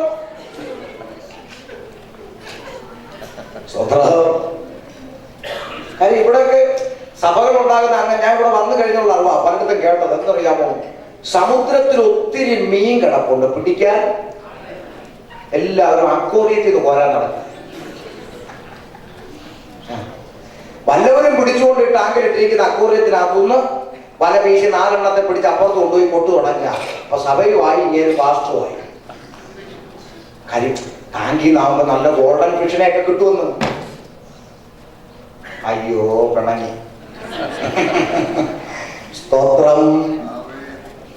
ഒരുവൻ ക്രിസ്തുവിനായാൽ അവൻ പുതിയ സൃഷ്ടി. പിന്നെ അവനെ മറ്റൊരുത്തം പണിത അടിസ്ഥാനത്തിന് തോണ്ടാൻ അവൻ പോത്തില്ല. വീണ്ടും ജനിച്ചവനെയൊക്കെ അങ്ങനെ തിരിച്ചറിയേണ്ടത്. കഴിഞ്ഞ ദിവസം ഒരാൾ വീഡിയോ പറഞ്ഞു, എത്രത്തോളം അന്യഭാഷ പറയുന്നു അത്രത്തോളം ദൈവം ഇഷ്ടപ്പെടുന്നത്. സകല സൂത്രം കാണിച്ചിട്ട് പള്ളി വന്നിരുന്നു അവൻ അടിച്ചു പൊട്ടിച്ചാൽ മതി 2 തമ്മിൽ. ദൈവം രോമാന്റെ ആ വൃക്ഷത്തെ ഫലം കൊണ്ടാ തിരിച്ചറിയേണ്ടത്. അമേ വീട്ടില് നല്ലൊരു തേങ്ങ ഉണക്കത്തേങ്ങ കൊണ്ട് നട്ടു, അവിടെ നാമ്പൊക്കെ കിളിർത്തം കൊണ്ട് വന്നു. ഓ സ്വന്തം രക്തം ചെയ്യാം. 2 ദിവസം കഴിഞ്ഞപ്പോ അതിനുള്ള തടിയായി. അങ്ങനെ വളർന്ന് നല്ലൊരു തെങ്ങായി. കായ്ക്കാൻ സമയമായപ്പോൾ 2 ചക്ക. തെങ്ങന്ന് വിളിക്കൂ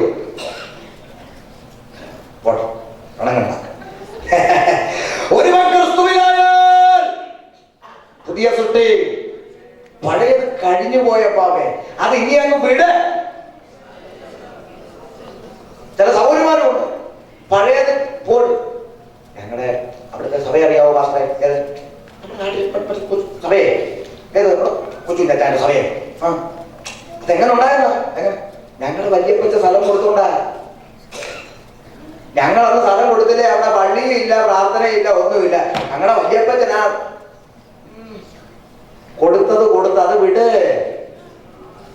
വിടത്തില്ല, അതെല്ലാം പിടിച്ചോണ്ടിരിക്കുക. എന്നോട് ചേർത്ത് ഞാനൊരു വചനം പറയട്ടെ. മേലെ യഹൂദയുടെ യഹോവയുടെ നിയമപ്പെട്ട കാളവണ്ടി കൊണ്ടുവന്ന രംഗം അറിയാലോ? അറിയത്തില്ലേ? കാളവണ്ടി കൊണ്ടു ഈ നാഗോണ കളത്തിലെത്തിയപ്പോ എന്ത് ചെയ്തു? ചില കാളകൾ അങ്ങനെയാ. ചുമക്കുന്നത് പെട്ടമാണെങ്കിൽ നല്ല കച്ചുകുറ് കണ്ടോ അങ്ങോട്ടൊക്കെ ചാടും. അങ്ങനെയുള്ള കാളകളുണ്ട്. കൈവക്കാൻ പറഞ്ഞില്ലല്ലോ. സ്വന്തം നോക്കണേ. കാള കണ്ടപ്പോ ഉസാ കൈ നീട്ടി പട്ടയത്തെ കുടിച്ചു. തമ്പുരാൻ അവനെ എന്ത് ചെയ്തു? ആടിച്ചു. അവൻ തട്ടിപ്പോയി. നമുക്കെല്ലാ കഥകളൊക്കെ അറിയാം. അപ്പൊ എന്റെ ഒരു ചിന്ത വന്നത്, ഈ ബൈബിള് നിങ്ങൾ താഴെ വീഴാൻ പോയി. വിധുപാസ് ഓടി വന്ന് പിടിച്ചു. താഴെ വീഴാതിരിക്കാൻ പിടിച്ച ഞാൻ ഒറ്റയായിട്ട് ചെറുതല്ലേ. മാന്യമാണോ? യോഗ്യമാണോ? പെട്ടകം വീഴാൻ പോയപ്പോ ഓടി ചെന്ന് പിടിച്ച സഹായത്തിന് അവനെ കൊല്ലേണ്ട കാര്യമില്ല. അവിടെ മറുപടി എഴുതിയതാ. പക്ഷെ എന്താണെന്നറിയാമോ? അവന്റെ അവിവേകം നിമിത്തം അവനെ സംഭരിച്ചു. അപ്പൊ ഈ അവിവേകം എന്താന്ന് പഠിച്ചപ്പോഴാ 1-2 ചിന്ത വന്നത് പറയാം. അവിവേകം എന്താന്ന് പഠിച്ചപ്പോൾ, ഒന്ന്, മേലെ യഹൂദയിൽ നിന്നും യഹോവയുടെ നിയമപ്പെട്ട കാളവണ്ടി കൊണ്ടു. ഒന്ന്, ലേവ്യ പുരോഹിതന്മാർ ഓളെ ചുമക്കേണ്ട പെട്ടകം കാളവണ്ടി കയറ്റിയത് ഒന്നാമത്തെ തെറ്റ്. അവിവേകം ഉണ്ടെന്നില്ല. ഇപ്പൊ എല്ലാ ജാതികളെ കണ്ട് ഇപ്പൊ ഇവര് നോക്കിയപ്പോ മറ്റവന്മാര് കാളവണ്ടിക്കകത്തൊക്കെ കേട്ടിട്ടുണ്ടോ തുള്ളി കൊണ്ടുപോകും. അപ്പൊ ഇവര് നോക്കിയപ്പോ നമുക്ക് തുള്ളാലോ എന്ന് പറഞ്ഞ് നമ്മളെ കേട്ടി അതിനകത്ത് ഇപ്പൊ എല്ലാം അണിയാൻ കഴിഞ്ഞു. നാട്ടിലോ അമ്പലക്കാരുടെ പൂജ നമുക്ക് പുരോഹിതൻ നമ്മുടെ ശ്രീകോവിൽ ചക്രാരി ഊണൂര് ബന്ധിക്കുന്ന രുദ്രാക്ഷം കൊന്ത മുറജപം ജപമാല വെരവോത്താലി കുടുംബഞ്ചര് മന്ത്രപടി അംശപടി ശബരിമല പരുമല അയ്യപ്പോ മുത്തപ്പോ മായമ്മ തൊറ്റാനിക്കരമ്മ മേരിയമ്മ വല്ലാർവാടത്തമ്മ ദേവന്മാര് പുണ്യാളന്മാര് ഇതിലെ എഴുന്നള്ളിപ്പ് റാസ പറ എഴുന്നള്ളിപ്പ് അമ്പെഴുന്നള്ളി എന്നാ ചാത്തനുണ്ട് ശ്രാദ്ധവുണ്ട്. കുഞ്ഞയ്യപ്പൻ ഉണ്ണീശോ മുത്തുക്കുട ചെണ്ടമേളം കുടമാറ്റം കറുപ്പ് കാവി നാടകം പാല് തീർന്നില്ല. വീട്ടമ്മയുടെ ഗാനമേളയും പള്ളിക്കകത്ത് ചിരിക്കേണ്ട കാരണം തൊഴിക്കാൻ താമസം ബന്ധുക്കോസുകാരും വിളിക്കും വീട്ടമ്മ ആള് കൂടാൻ.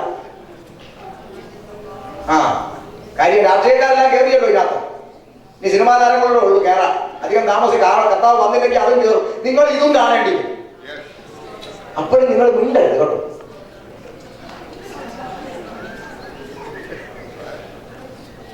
അപ്പോഴും ആരും മിണ്ടരുത്, നിങ്ങൾ ആരും മിണ്ടരുത്. പിന്നെ മിണ്ടുന്ന ഞങ്ങളെപ്പോലുള്ളവരെ എത്രയും പെട്ടെന്ന് ഒതുക്കാനുള്ള പണിയും നോക്കിക്കൊള്ളാം.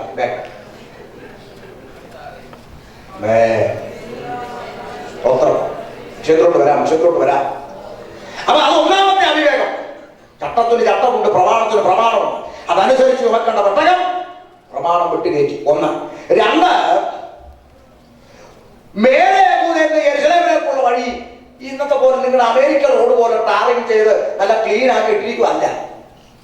കല്ലും കുഴിയും നിറഞ്ഞ വഴിയിലൂടെ കാള കുണുങ്ങി നടന്നു വരുമ്പോൾ പെട്ടകം താഴെ വീഴാൻ സാധ്യതയുണ്ടെന്ന് അറിഞ്ഞ് സംരക്ഷിക്കേണ്ടതിന് പകരം വീഴാൻ പോയപ്പോ പിടിച്ചത് രണ്ടാമത്തെ അവിവേകം. ഇരിപ്പ് കണ്ടിട്ട് ഒന്നും മനസ്സിലായില്ല. ഞാൻ ഉദാഹരണം പറയാം. ബിജുപ്പാസെ രണ്ട് തോളിലും ചുമട്, കൈ രണ്ടിലും ചുമട്, ഇങ്ങനെ തലയിലും ഒരു ചുമട്. എന്നിട്ട് പുള്ളി ഇങ്ങനെ വീട്ടിലോട്ട് ഇങ്ങനെ വരിക, വീട്ടിലോട്ട് ഇങ്ങനെ വരിക. ഇങ്ങനെ വരുമ്പോൾ പുള്ളിയുടെ ഭാര്യയാണ് ആ വാതിൽ ഇറങ്ങിക്കൊണ്ട് നോക്കിയപ്പോ പുള്ളി എന്ത് ചെയ്യാ, ഇങ്ങനെ വരിക. അപ്പൊ ഈ പുള്ളിയുടെ മനസ്സിൽ ആഗ്രഹമുണ്ട്, എനിക്ക് ഒന്ന് വന്ന് സഹായിക്കാൻ. പുള്ളി ഇങ്ങനെ വിടാൻ വരിക. ഉടനെ അമ്മാമ്മ അവിടെ വാതിൽ ചെയ്യുന്നുണ്ട്. ഓ രക്തം പൊട്ടെ വീഴാതിന് വരട്ടെ രക്തം ഇങ്ങനെ പറഞ്ഞോണ്ടിരിക്കുക. മകളെ പുള്ളിയാണെങ്കിൽ എങ്ങനെയെങ്കിലും ഉടനെ ഈ പാസ്റ്റർ പിടിക്കുന്നില്ല. പുള്ളിക്കാരൻ വല്ല വിധേയം ഇത് കൊണ്ട് ആ സിറ്റ് ഔട്ടിലോട്ട് അങ്ങോട്ട് വെച്ച് നോക്കിയപ്പോ അമ്മാമ്മ പിന്നെ നടക്കുന്നെന്ന് തോന്നി ഞാൻ പറയണ്ട. സംഗതി പിടിയല്ലേ. അവൻ ഇത് വീഴാൻ പോയപ്പോ പിടിക്കാൻ ഇത്ര കണ്ടല്ലേ അതുകൊണ്ട് വരുന്നത്. മനസ്സിലായോ? അത് അവിവേകം. മൂന്നാമത്തൊരു ചിന്ത പറയാനാ ഞാൻ ഇത്രയും പറഞ്ഞേ. അത് എന്റെ ചിന്തയാ, വേണമെങ്കിൽ എടുത്താൽ മതി. വിട്ടാ മൂന്നാമത്തൊരു ചിന്ത. ഇനി അഥവാ ഉസ പിടിച്ച് ഇതിനെ അങ്ങോട്ട് വണ്ടിയിലോട്ട് ശരിയാക്കി വെച്ചെന്നിരിക്കട്ടെ, ഒരു വാദത്തിന് ഇരിക്കട്ടെ. അടുത്ത ഞായറാഴ്ച ഉസാടെ പെണ്ണുമുള്ള സഭയിലൊക്കെ എഴുന്നേക്കും. പ്രിയമുള്ളവരെ, ഒരു പ്രത്യേക സാക്ഷ്യം പറയാതിരിക്കാൻ നിവൃത്തിയില്ലാത്തതുകൊണ്ട് ഞാൻ എഴുന്നേറ്റതാ. കഴിഞ്ഞ ആഴ്ച ഒരു സംഭവം ഉണ്ടായി. നാബോന്റെ കളത്തിലെത്തിയപ്പോ കാള വരണ്ടു. എന്റെ അച്ചാച്ചൻ ഇല്ലായിരുന്നെങ്കിൽ ഇന്ന് പെട്ടകവും ഇല്ല, ഇവിടെ ആരാധനയും നടക്കുന്നു. ഇത് തമ്പുരാൻ അറിയാം, അതുകൊണ്ട് അവനെ തട്ടിയത്. ചിലർക്ക് കത്തിയില്ല, മതി, അത്ര മതി. ഇങ്ങനെ കുറേണ്ട്. ഈ പഴയതെല്ലാം പൊട്ടിച്ചിങ്ങനെ പറഞ്ഞു ഞങ്ങൾ അവിടെ അങ്ങനെ ഒന്നുമല്ല. ഒരുവൻ ക്രിസ്തുവിലായാൽ അവൻ പുതിയ സൃഷ്ടി. പഴയത് കഴിഞ്ഞു പോയി. നീ കൊടുത്തത് കൊടുത്തു വിട്ട് എന്നിട്ട് ഒന്ന് മറ്റൊന്ന് പിടിച്ചോണ്ടിരിക്കാൻ നിങ്ങളുടെ തലമുറ അങ്ങനെ നന്മ അനുഭവിക്കത്തില്ലെന്ന് ഇതൊക്കെ പറഞ്ഞോണ്ടിരുന്ന എല്ലാം വിടെ. ഒരുവൻ ക്രിസ്തുവിലായാൽ അവൻ പുതിയ സൃഷ്ടി. സ്വഭാവം കൊണ്ട് അവൻ സകലത്തിലും പുതിയതായി മാറുന്ന അനുഭവം.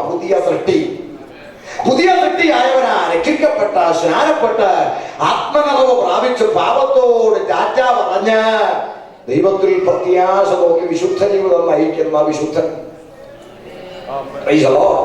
ചിന്ത ഞാൻ ഓടിച്ചു വിടുക.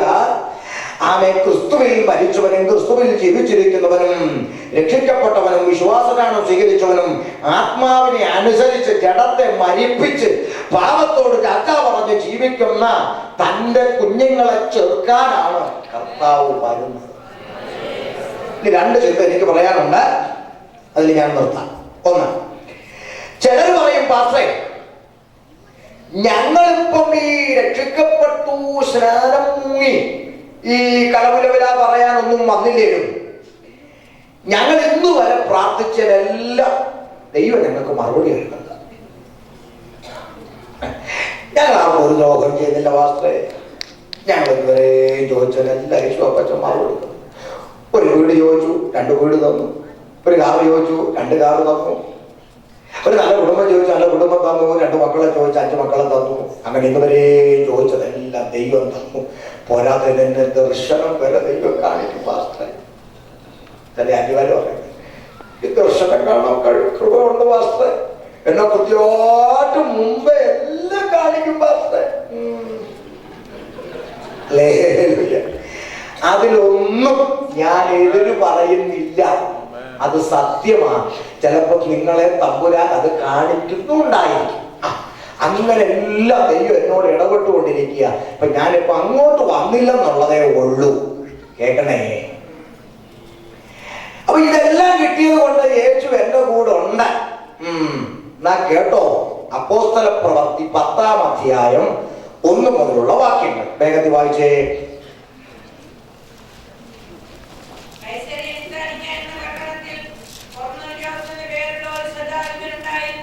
കൊർന്നേലിയോസ് പേരുള്ള ഒരു പട്ടാളക്കാരൻ അധികാരി സദാധിപൻ ഉണ്ടായിരുന്നു. അവനെ കുറിച്ച് സ്വർഗത്തിലെ ദൈവം സാക്ഷ്യപ്പെടുത്തിയിരിക്കുന്ന 4 സാക്ഷ്യങ്ങൾ നിങ്ങളൊന്ന് ശ്രദ്ധിച്ചോണം. 1, അവൻ ഭക്തൻ. കണ്ടോ? ഇവിടെ ഉണ്ട്, ഇങ്ങോട്ട് നോക്കാൻ. അവൻ ഭക്തൻ. 2, തന്റെ സകല ഗൃഹത്തോടു കൂടെ ദൈവത്തെ ഭയപ്പെടുന്നു. 1 ഭക്തൻ, 2 കുടുംബമായിട്ട് ദൈവത്തെ ഭയപ്പെടുന്നവൻ, 3 ജനത്തിന് വളരെ ധർമ്മം കൊടുക്കുക. എന്ന് പറഞ്ഞാൽ കൺവെൻഷൻ ഉണ്ടോ കസേര അച്ചായന്റെ വകയാ. വരുന്ന ആൾക്കാരുടെ ഫുഡിന്റെ പിസ ഞാനങ്ങ് തന്നേക്കാം കേട്ടോ.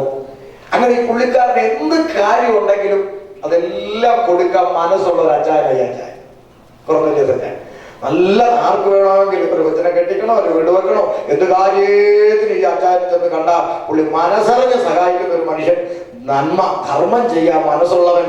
4, എപ്പോഴും നമുക്ക് ഒരു ബന്ധുസാർ പോലും പറയാൻ പറ്റാത്ത ക്വാളിഫിക്കേഷൻ ആ ദൈവം അവനെ കുറിച്ച് പറഞ്ഞ എപ്പോഴും പ്രാർത്ഥിക്കുന്നവനും.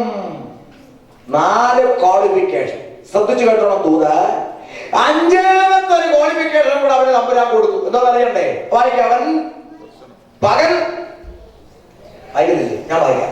അവൻ പകൽ ഏകദേശം 9-ാം മണി നേരത്ത് ഒരു ദർശനത്തിൽ ഒരു ദൈവദൂതൻ തന്റെ അടുക്കൽ വരുന്നത് സ്പഷ്ടമായി കണ്ടു. അപ്പൊ 5ാമത് അവനൊരു ക്വാളിഫിക്കേഷൻ കൂടെ കിട്ടി. എന്താ? ദർശനം കണ്ടു. കേട്ടോ? ദർശനം കണ്ടു. ആർക്കൊണ്ട് കുറെ അത് ആരാ സാക്ഷ്യപ്പെടുത്തിയേക്കുന്ന? ആരാ? സഭാവാസമൊന്നും അല്ല, ദൈവം സാക്ഷ്യപ്പെടുത്തിയിരിക്കുക.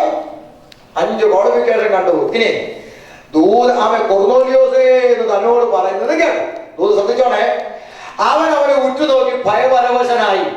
എന്താ കർത്താവേ എന്ന് ചോദിച്ചു. കേട്ടോ? ചോദിച്ചാൽ കൃത്യ ദർശനമാണ്, ഊഹാപോകമൊന്നും അല്ല. അവിടെ എഴുതിയിരിക്കുന്ന വാക്ക് ശ്രദ്ധിക്കണം. ഒരു ദർശനത്തിൽ തന്റെ ഒരു ദൈവദൂതൻ തന്റെ അടുക്കൽ അകത്ത് വരുന്നത് എങ്ങനെ കണ്ടു?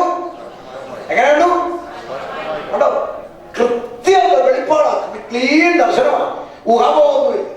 നമ്മുടെയൊക്കെ സഭയ്ക്കാതെ അമ്മമാരിലെ പോലെ ആഴ്ച ദർശനം കൊണ്ട് പറയാമേ. കഴിഞ്ഞ ആഴ്ച ഞാൻ ഇങ്ങനെ പ്രാർത്ഥിക്കുമ്പോഴേ ഒരാന തിരിഞ്ഞു നിൽക്കുന്ന കാണും, ഒരു ഓരമടൽ ഇങ്ങനെ താഴോട്ട് വീഴുന്നതാണ്, ഒരു ചക്ക പഴുത്തിരും. ഇതൊക്കെയാ പല ദർശനം വെളിപ്പാട്. പണ്ടങ്ങാണ്ടത് യോസേപ്പ് ഒരു നെൽക്കതിര് കണ്ടു പോയി. പതേ അതിന്റെ പേര് ഇപ്പൊ എല്ലാവരും ആനയും തേങ്ങയും മാങ്ങയൊക്കെയാ കാണുന്നത്. എല്ലാം ഇവിടെ ഇവിടെ നോക്കേ. അകത്ത് വരുന്നത് സ്പഷ്ടമായിട്ട് കണ്ടു. കൊർന്നേലിയോസേന്ന് വിളിക്കുന്നത് കേട്ടു. ഉറ്റുനോക്കി ഭയപരവശ എന്താന്ന് കർത്താവ് അവനോട് വാക്ക് ശ്രദ്ധിക്കണം.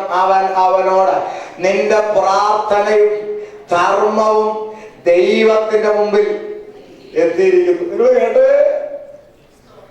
അവന്റെ പ്രാർത്ഥനയും അവന്റെ ആ നന്മ പ്രവൃത്തി എവിടെത്തി? ദൈവത്തിന്റെ മുമ്പിലെത്തി.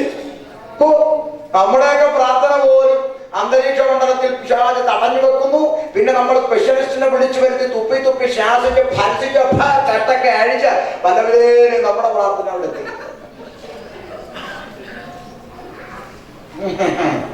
ഉണ്ടെന്നില്ല. പോട്ടെ. ഏതായാലും അവന്റെ പ്രാർത്ഥനയും ധർമ്മവും എവിടെത്തി? ദൈവത്തിന്റെ മുമ്പിലെത്തി. മറുപടിയായിട്ട് ആര് വന്ന് നിൽക്കുക? ദൂതൻ ഇറങ്ങി വന്ന് നിൽക്കുക. അടുത്ത വാക്കാണ് ശ്രദ്ധിക്കേണ്ട. ദൂത് കേട്ടോണം. നീ യോപ്പയിലേക്ക് ആളയച്ചു പത്രോസ് എന്ന മറുപേരുള്ള ശീമോനെ വരുത്തുക. ഇനി എന്നെ ശ്രദ്ധിച്ചോണേ. ഇവിടെ കൊർന്നേലിയോസ് ദൂതനുമായിട്ടൊന്ന് പിണങ്ങാൻ സാധ്യതയുണ്ട്. എന്തിന്? ഞാൻ പറഞ്ഞുതരാം കേട്ടോ. അവിടെ പിണങ്ങിയിട്ടൊന്നും ഇല്ല. പിണങ്ങാൻ സാധ്യത ഉണ്ട്. വേണമെങ്കിൽ എന്തിന് പറഞ്ഞു തരാം. അവൻ വേണം ചോദിക്കാം. ഇതെന്തു ഈ പറയുന്നത്? ആരെ വിളിക്കേ? പത്രോസ്. പത്രോസ് ഒന്ന് ശിമോനെ വരുക.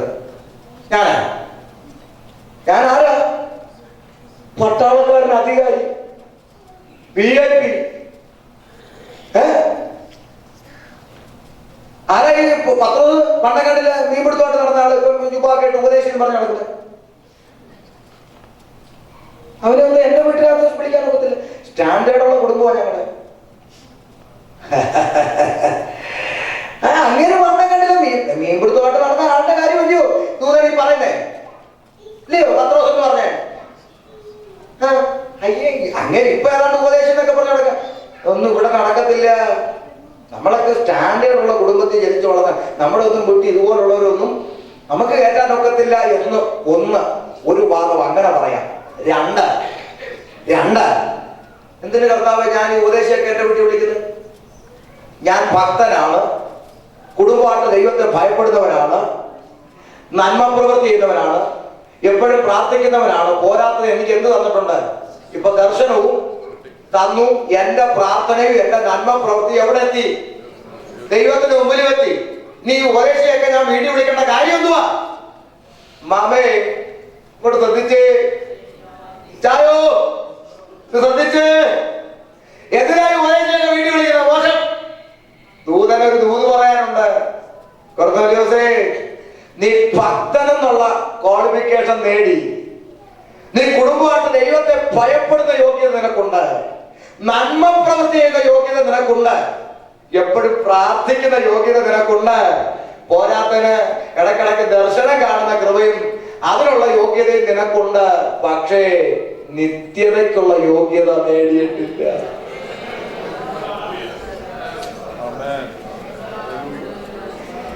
ഇത്രയും നന്മയുള്ള, ഇത്രയും ക്വാളിറ്റിയുള്ള നീ എവിടെ പോകരുത്? നരകത്തിൽ പോയി വീഴരുത്. അതുകൊണ്ട് നീ ആരെ വിളിപ്പിക്കണം? ഉപദേശിയെ വിളിപ്പിച്ചേ ഒക്കുവച്ച. നിവൃത്തിയില്ല. ഒരിക്കൽ പറഞ്ഞ ഉപദേശിയെ വിളിപ്പിച്ചു. സംഭവിച്ചെന്താ? 44 വാക്യത്തിലേക്ക്, പ്രവൃത്തി 10:44. പത്രോസ് വന്നു, ഈ വാക്കുകളെ വചനം അങ്ങോട്ട് പ്രസംഗിക്കാൻ തുടങ്ങി. ഈ വാക്കുകളെ പത്രോസ് പ്രസ്താവിക്കുമ്പോൾ തന്നെ വചനം കേട്ട എല്ലാവരുടെ മേലും പരിശുദ്ധാത്മാവ് വന്നു. അപ്പൊ ഒരു കാര്യം അവിടെ തെളിവായി. ഈ 5 ക്വാളിഫിക്കേഷൻ അവൻ ഉണ്ടായിരുന്നപ്പോഴും എന്തില്ല?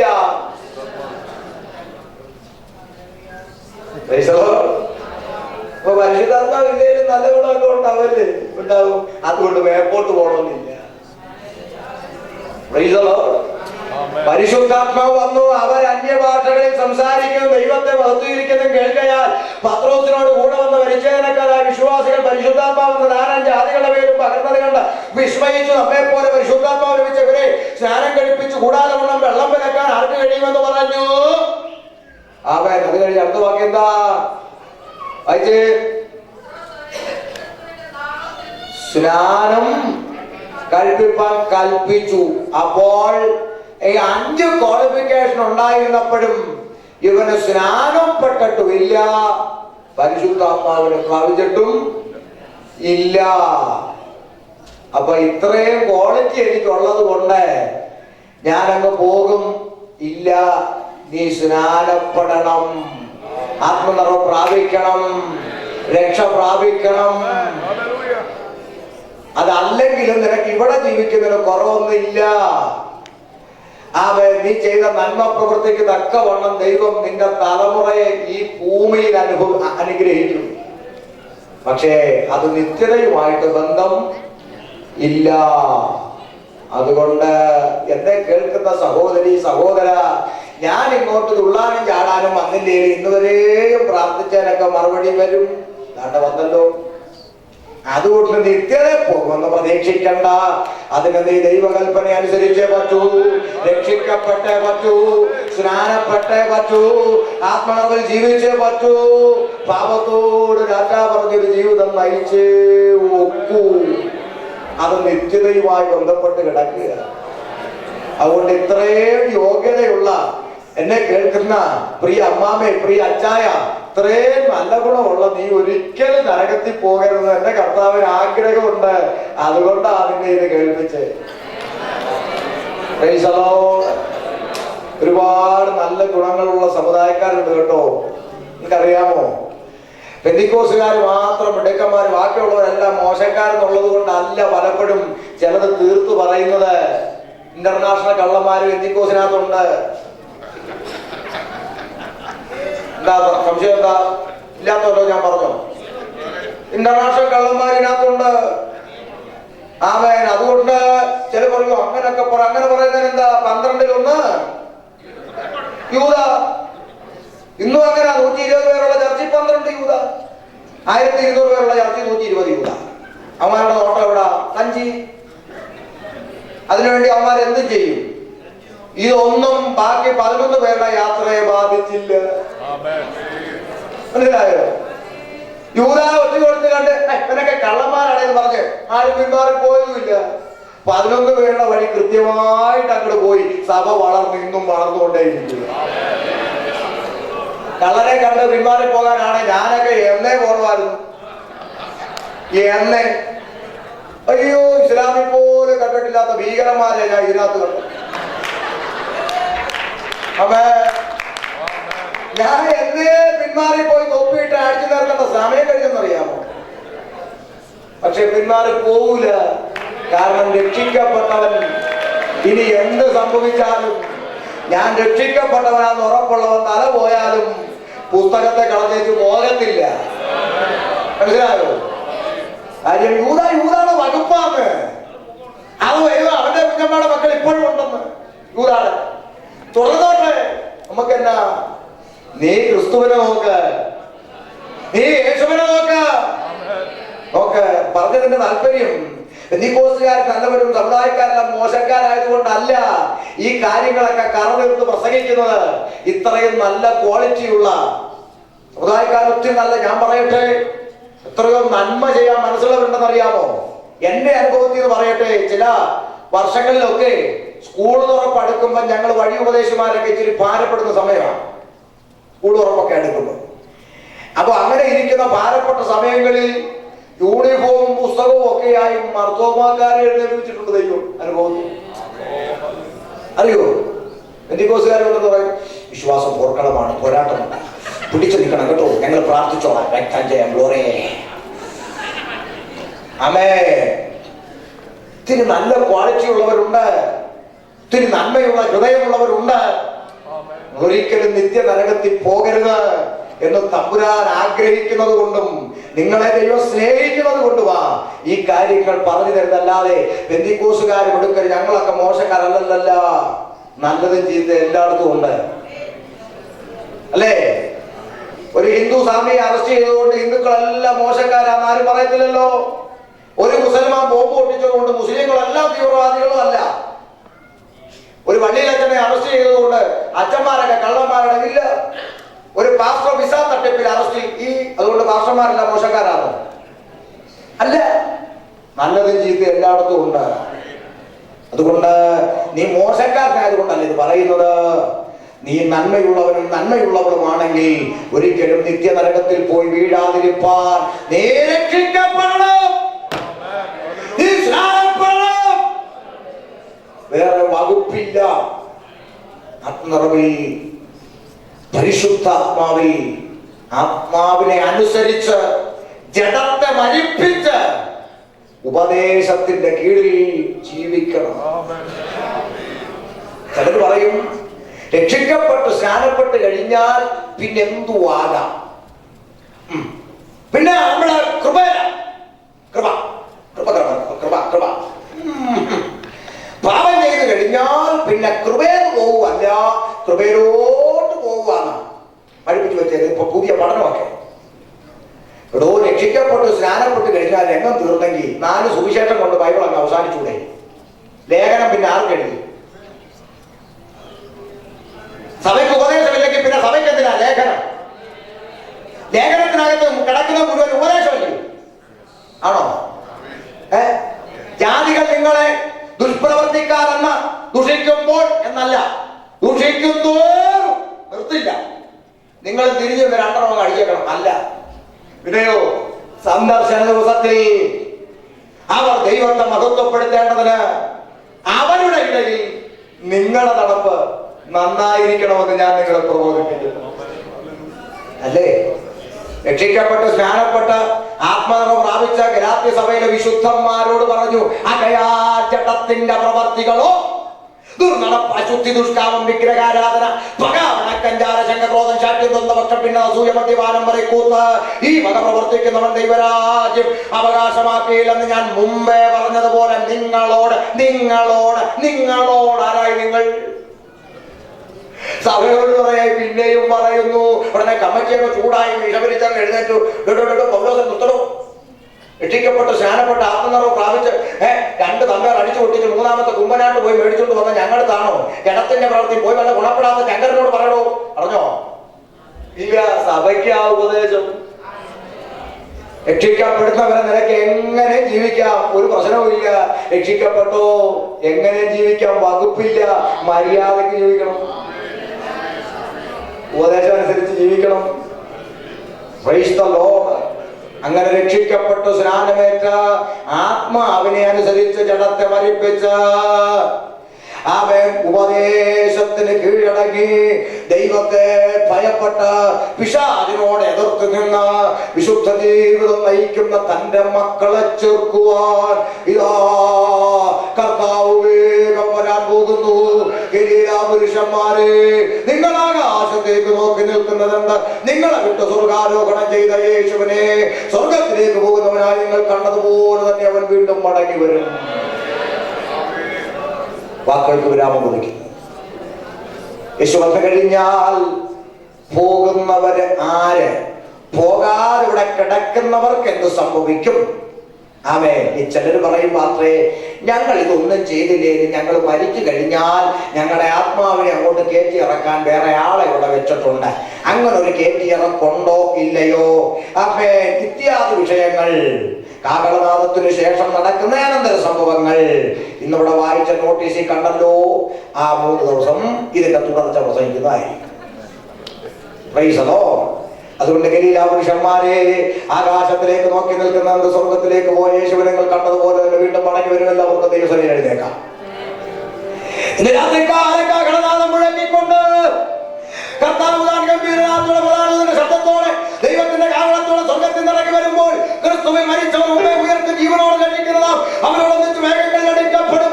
ഇന്ന് രാത്രി കാഹളം ധരിച്ചാൽ ഇന്ന് രാത്രി ആ കർത്താവ് വന്നാൽ എനിക്ക് ആ കർത്താവിനോട് കൂടെ പോകണം. രാപ്പകലില്ലാത്ത, കണ്ണുനീരില്ലാത്ത, വിരാമമില്ലാത്ത, ഷുഗറും പ്രഷറും കൊളസ്ട്രോളും ഒന്നുമില്ലാത്ത നിത്യഭവനത്തിൽ എനിക്ക് ആ കർത്താവിനോട് കൂടെ ചേരണമെന്ന് ആമേൻ ഉറപ്പുള്ള ദൈവമക്കളെ കരമടിച്ചൊരു നിമിഷം കർത്താവിനെ ഒന്ന് സ്തുതിച്ച്. പ്രശോഭിതമായൊരു നാട്, 4 ജീവികൾ പാടും അവിടെ, പ്രശോഭിതമായൊരു നാട്, 4 ജീവികൾ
കർത്താവ് വേഗത്തിൽ വരാൻ പോകുന്നു. ഇന്ന് രാത്രി ഉറങ്ങുന്ന നാം നാളെ എഴുന്നേൽക്കുമോ എന്ന് ഗ്യാരണ്ടി ഇല്ല. അതുകൊണ്ട് ഇതാകുന്ന രക്ഷാദിവസം, ഇതാകുന്ന സുപ്രസാദകാലം. ഇന്ന് രാത്രി മാറാത്തൊരു തീരുമാനത്തോടെ പ്രാണനാഥന്റെ വരവിനായി ഒരുങ്ങിക്കൊണ്ട് മുന്നോട്ട് പോകാം. കാഹളത്തിരിക്കാൻ താമസമെങ്കിൽ നമുക്കടുത്ത കൺവെൻഷനിൽ കാണാം, അല്ലെങ്കിൽ അക്കരെ വെച്ച് കാണാം. ദൈവം അനുഗ്രഹിക്കട്ടെ.